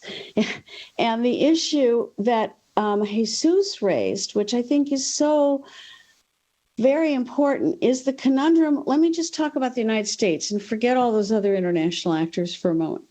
In the United States, if we could coordinate between Homeland Security and the State Department alone, just those two, in terms of what it means for violence, what it means for deportations, what it means for remittances, et cetera. Because the conundrum that Jesus said is very true. My favorite economist ever was Albert Hirschman, and he wrote a book called Exit, Voice, and Loyalty, which I know that Jesus was referring to right then. And Jesus is right. Any country in which you can exit strengthens the leader inside the country. This is why Cuba's like it is. This is why Venezuela is like it is. You get 4 million Venezuelans leaving. They're not inside anymore. And they're not going to form that kind of unified civil society that we're talking about. What they will do is send remittances to their families, and that supports the authoritarian leader. Let's be very clear. That's what it does, in the sense that it's, even if it goes to families, when you have 25% of GDP coming from remittances, and it's even higher in Guatemala, that means that the kinds of people who would say, I need this in my life and I will fight for it, don't have to say that, because they are getting this continuous remittance thing. It also creates a sense of dependence, and what I think Jesus also said, which is these incredible ties between the United States and the families in El Salvador. The only other thing I would say to that is that for victims, and there are so many in El Salvador, I don't think I've ever met anybody in El Salvador who didn't have a family member that wasn't a victim of the Civil War in some way or didn't know somebody. For victims, this is an extraordinarily divisive and awful situation. You start fighting over reparations. You start fighting over all these things. So if you look at the people that I worked with in El Mozote, I just interviewed a man there.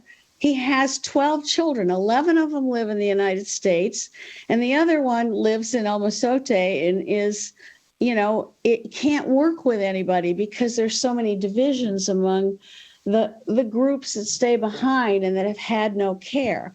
So it's not like civil society is the answer.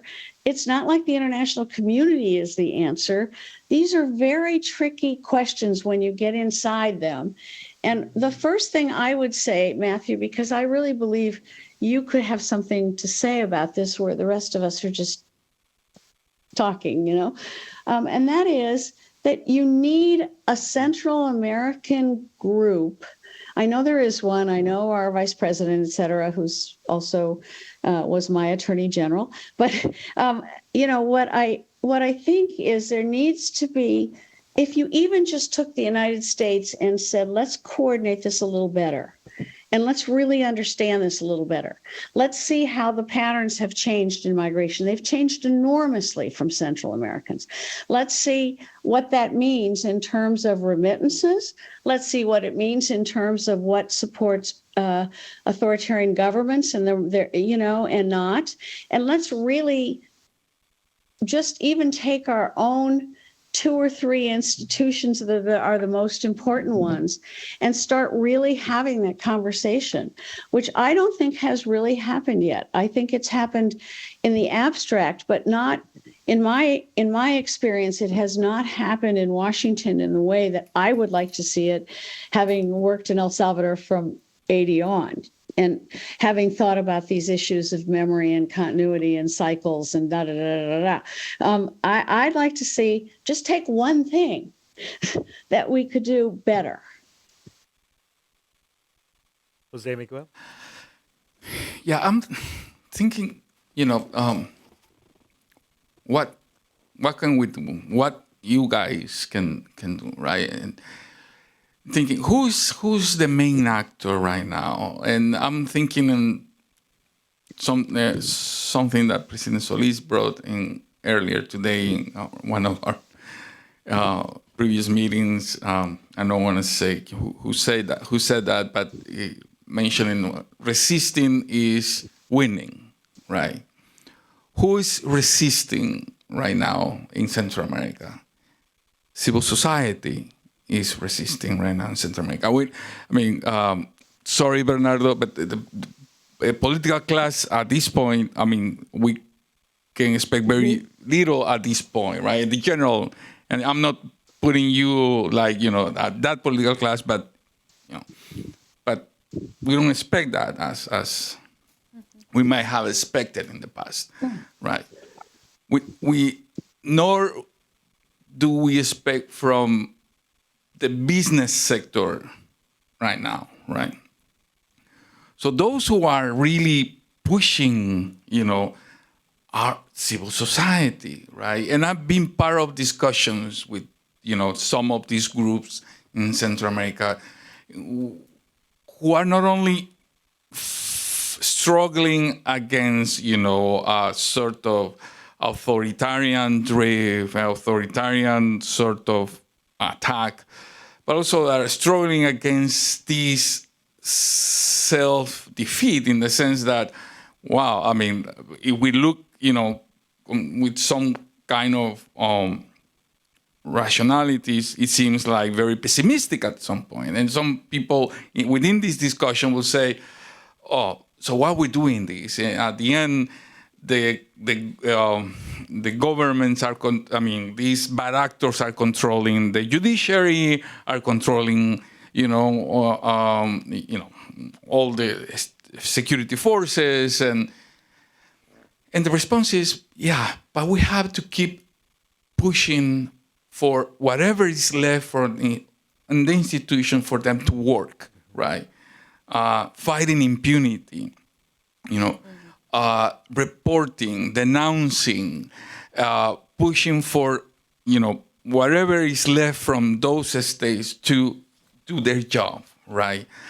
Then we might not see results in the short term, but at some point, those efforts, right, to denounce the abuses, to side with the victims, those things become important. I'm thinking, an important difference. I want to think that the important difference of Central America right now with Central America 40 years ago, right, is that 40 years ago, and here I'm bringing some of the ideas that Ruben put forward in one of his writings, is that in some way, El Salvador, Guatemala really didn't have any experience with any democratic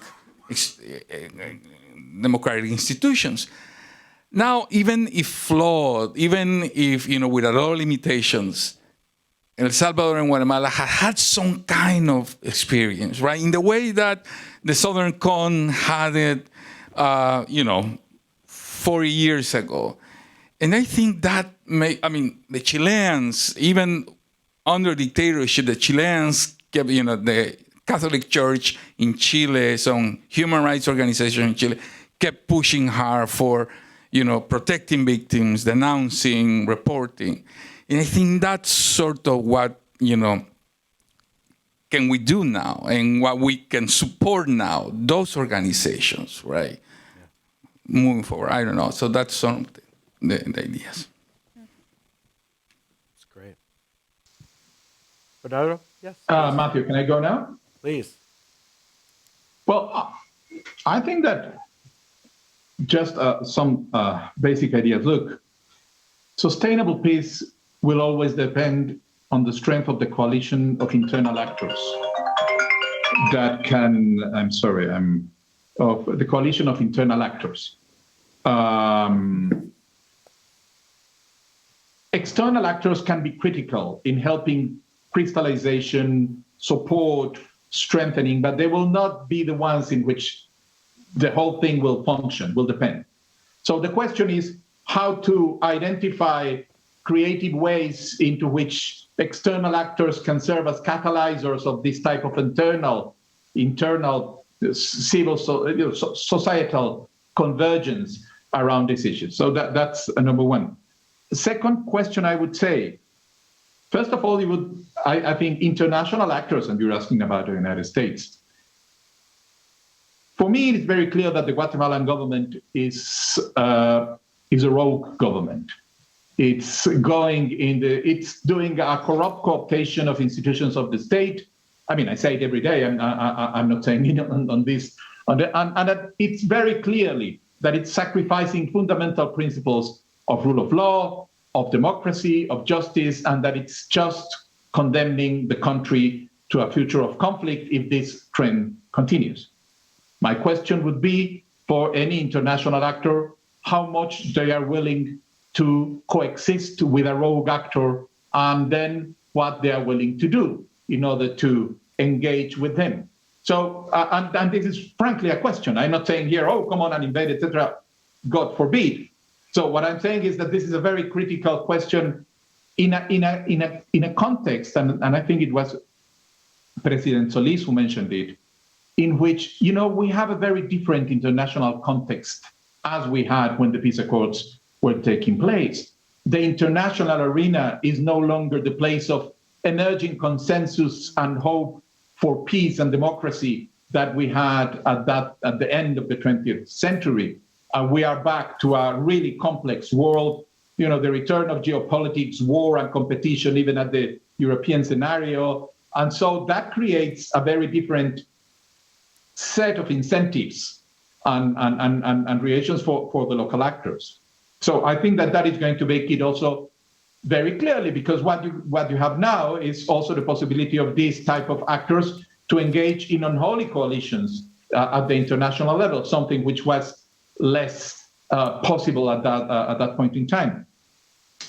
Then another just emerging thought is that the problem with and I agree completely. Look, I am the first one saying that the big failure of the peace accords in Guatemala was the political class. So I'm not defending the political class and not me as a politician, okay? But there is no other solution than going through politics. And I think that Carmen Rosa spoke very clearly about this. One of the problems is that we have no democracy without political parties. Now, of course, we don't need the type of political parties that we have today. We don't need the type of politics that we have today. So the question is, how do you reform this in order to have a political system that actually produces and supports democracy, which is a very different question. But I do think that if you don't bring political parties into the formula for a solution, you are not going to obtain sustained capacity to support a long time the peace process. You can bring very critical conjuncture type of solutions, but if you want to make this last, you need to build, solid supports in the way in which political society functions for this to happen. Because I am sorry to say this, but civil society is extremely weak in our societies as well, and weaker today than it was during the 90s when the peace accords were negotiated. And there are different explanations about this, but consider one thing. The problem that we have is not because of the absence of democracy, because actually we have had quite good formal democratic exercises every 4 years, and people have had the freedom to go out and vote for whomever they want. The problem is that they are voting for the wrong guys. The problem is that they are voting for the type of political parties that are sustaining this type of corrupt politics and thriving on it. And my last comment is, I think that the question here is about thinking in terms of historical processes. You know, there was a question that was mentioned about whether there was we were wrong to be so hopeful about what the peace accords could produce at some point in time. I think that peace accords are moments in processes of state formation, and they can have very different effect. They can have very, very powerful and really be transforming and make the trajectory of a country really change and go in another direction. Or they can have a mild transformative effect that points to a slow, gradual transition, and then the key is how can I sustain this so that it can continue in this direction, or they can lead nowhere, as many peace processes we have seen. I think that the question then for us internally, everybody that wants peace and democracy and so on, and internationally, is how to understand that this process is a long-term and that our policies need to be really thought of long-term processes, long-term strategies, and the capacity to support, in the case of the international actors, not 5-year or even 10-year windows of opportunity, which is more or less what the attention around the peace process lasts, but actually really sustained efforts that and probably even iterations that these societies will need to go through in order to achieve the moment in which then peaceful society and a democratic society is just the normal process of politics in society. It happens. We have to remember that actually, we see a democracy, I like to remember, democracy in Europe is, if we were discussing about a 24-hour clock, happened about 5 minutes to midnight in terms of the history of Europe. These are long processes and cumulative processes, and we have to be aware of them, and then just to gather the stamina to sustain with the process and know that any setbacks that we have, we need just to be aware that we need to continue pushing, as Jose Miguel said. Excellent points, Bernardo. But perhaps we could check to see if we have any questions from our audience. Yes, along those same lines, Steven Aguilar from Guatemala asked the following question. En Guatemala nos hundimos en una crisis económica, política y de impunidad. El crimen organizado está incrustado en instalaciones del Estado y ante la salida de la LACC, ¿cómo se puede retomar el control si hay una persecución sistemática de los operadores de justicia que dieron grandes aportes para la democratización? A ver, si quieren, yo puedo contestar esta pregunta. Pues es una muy buena pregunta. Yo creo que algo de lo que yo quería mencionar el día de hoy es un poco cómo la Comisión Internacional contra la Impunidad encuentra su raíz justamente en un proceso de paz, especialmente en el Acuerdo Global sobre Derechos Humanos, en donde el mismo Estado de Guatemala reconoce la existencia de cuerpos y aparatos clandestinos de seguridad, los denominados SIACs. Entonces, la LACC, que es un producto de un esfuerzo de Naciones Unidas, pero también de este proceso de justicia, yo diría post-transicional o transicional, reflejó cómo su propósito era desmantelar esas estructuras que atentan contra la democracia del país. El problema fue que los SIACs, como comúnmente se le conocen, fueron mutando y se fueron transformando. Entonces, lo que CICIG demostró, y de hecho el mismo excomisionado Iván Velázquez decía era, nosotros pasamos de CIACs, que eran cuerpos estos que les menciono, donde había élites militares principalmente y otros cuerpos paramilitares, a redes ilícito político-económicas. Y redes político-ilícito-económicas nos referimos a en donde ya no están solo los grupos de poder que vienen desde el ejército, sino incluyen al crimen organizado, incluyen a grupos de narcotráfico, incluyen a otros grupos de poder que penetran las estructuras del Estado y llegan hasta las altas esferas de poder. Entonces, por eso fue tan importante el rol de la CICIG y por lo tanto el que haya sido ilegalmente expulsado de la forma en cómo fue expulsada por el gobierno de Jimmy Morales representó un punto de quiebre en Guatemala porque tras su salida hemos visto en pocos años un deterioro institucional demasiado grande. Los costos políticos, sociales y al sistema de justicia mismo han sido grandes. Entonces todos nos hacemos la pregunta de qué hacer ahora en un contexto tan regresivo y tan autoritario en el caso de Guatemala con la salida de la CICIG. Pues yo creo que en este caso, vinculándolo a tu pregunta sobre qué podemos hacer, if I want to, I will shift to English because this is a matter that comes with the U.S. government. So what could be done given this context? So we don't trust in the domestic justice institutions in Guatemala, and we know who are in those illicit networks. From CISACs to illicit networks, we know how these illicit networks are made up by. So there are different tools that can be used. For instance, the Anti-Corruption Task Force led by the Department of Justice from the US, the same as they did with Juan Orlando Hernandez in Honduras. Juan Orlando Hernandez is an example of how those illicit networks work and operate within the systems, because our politicians that are linked to the drug trafficking and organized crime. But then there are not like any efficiency and independence in the justice system. There were not in Honduras at that time. So now the U.S. role was critical because the extradition symbolically represented a lot.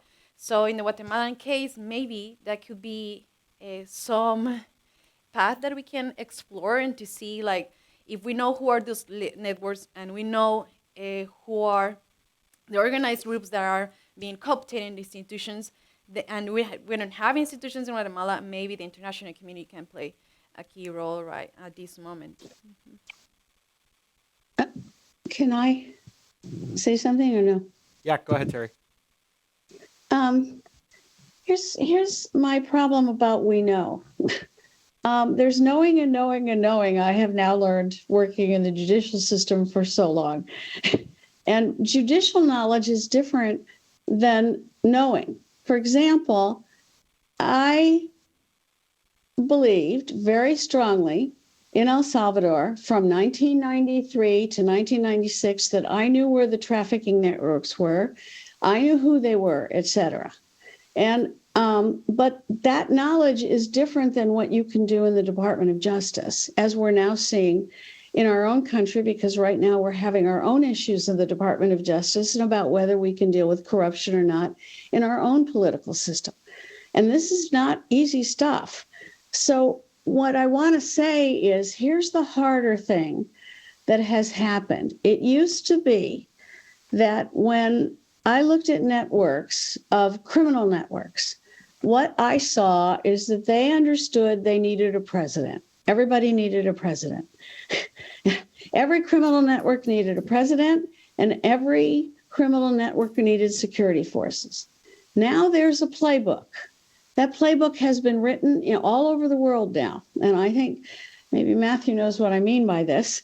And it is a triumvirate of criminals, top politicians, and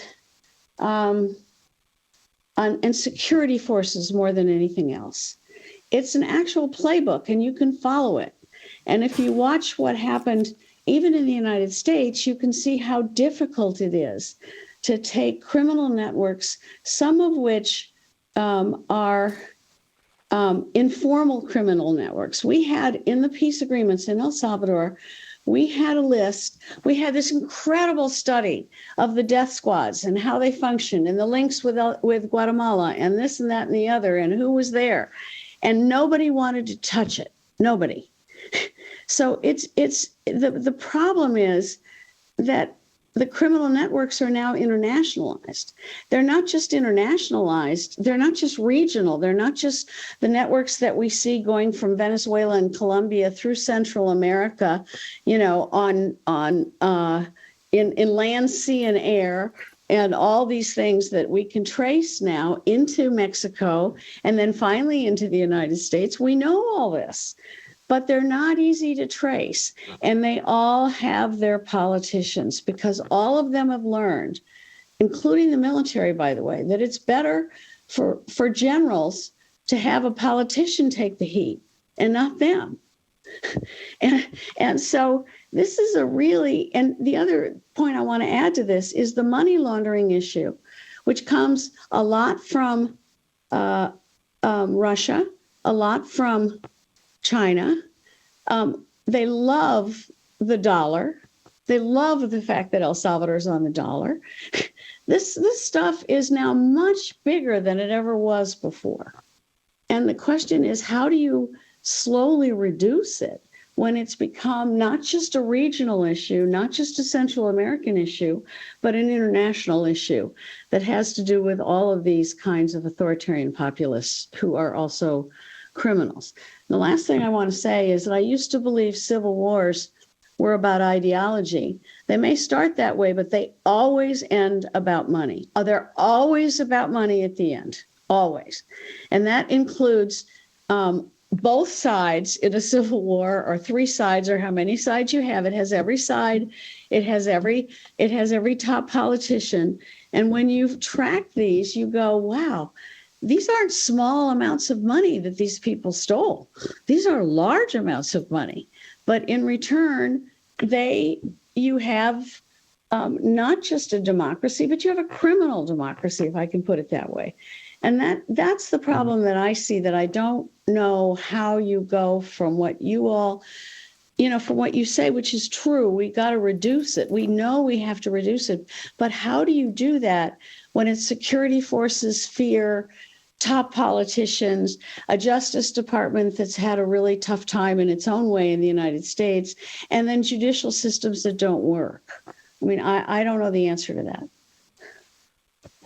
Well, I think we're about approaching the end of our time here today. So perhaps I'll just double check with my panelists if there's not any other final thoughts that you may have. All right, hearing none, I think I would just kind of quickly conclude. First and foremost, again, just a really huge thank you to Florida International University for hosting this event, all of our panelists for participating, the audience for your lively participation and discussion. I think what I'm taking away from this event in particular is that the Central American Peace Accords are so foundational in many aspects, but at the same time, the complexities, that 30 years of history also make it a very challenging dynamic where you can't just point to the peace accords and say that's a roadmap for today's challenges by any means. And I think we, through both panels, we came across a number of really excellent ideas, starting points, things that we need to continue to explore. And I think a large part of the work that my colleague Enrique and I do, and not just in this region, but around the world, is stress testing our U.S. strategy and our policies and our approaches, and thinking about how can we do more? How can we continuously learn and evaluate our work? And I think today illuminated that more for us, we need to go back and think about. The solutions are not easy, they're not clearly identifiable, but there's lots of different things that we can try and to continue to evaluate moving forward. So once again, just on behalf of at least myself and the Bureau of Conflict and Stabilization Operations, just thank you again for participating today and for this lively discussion. Thank you. Thank you, Matthew. And thank you all for connecting.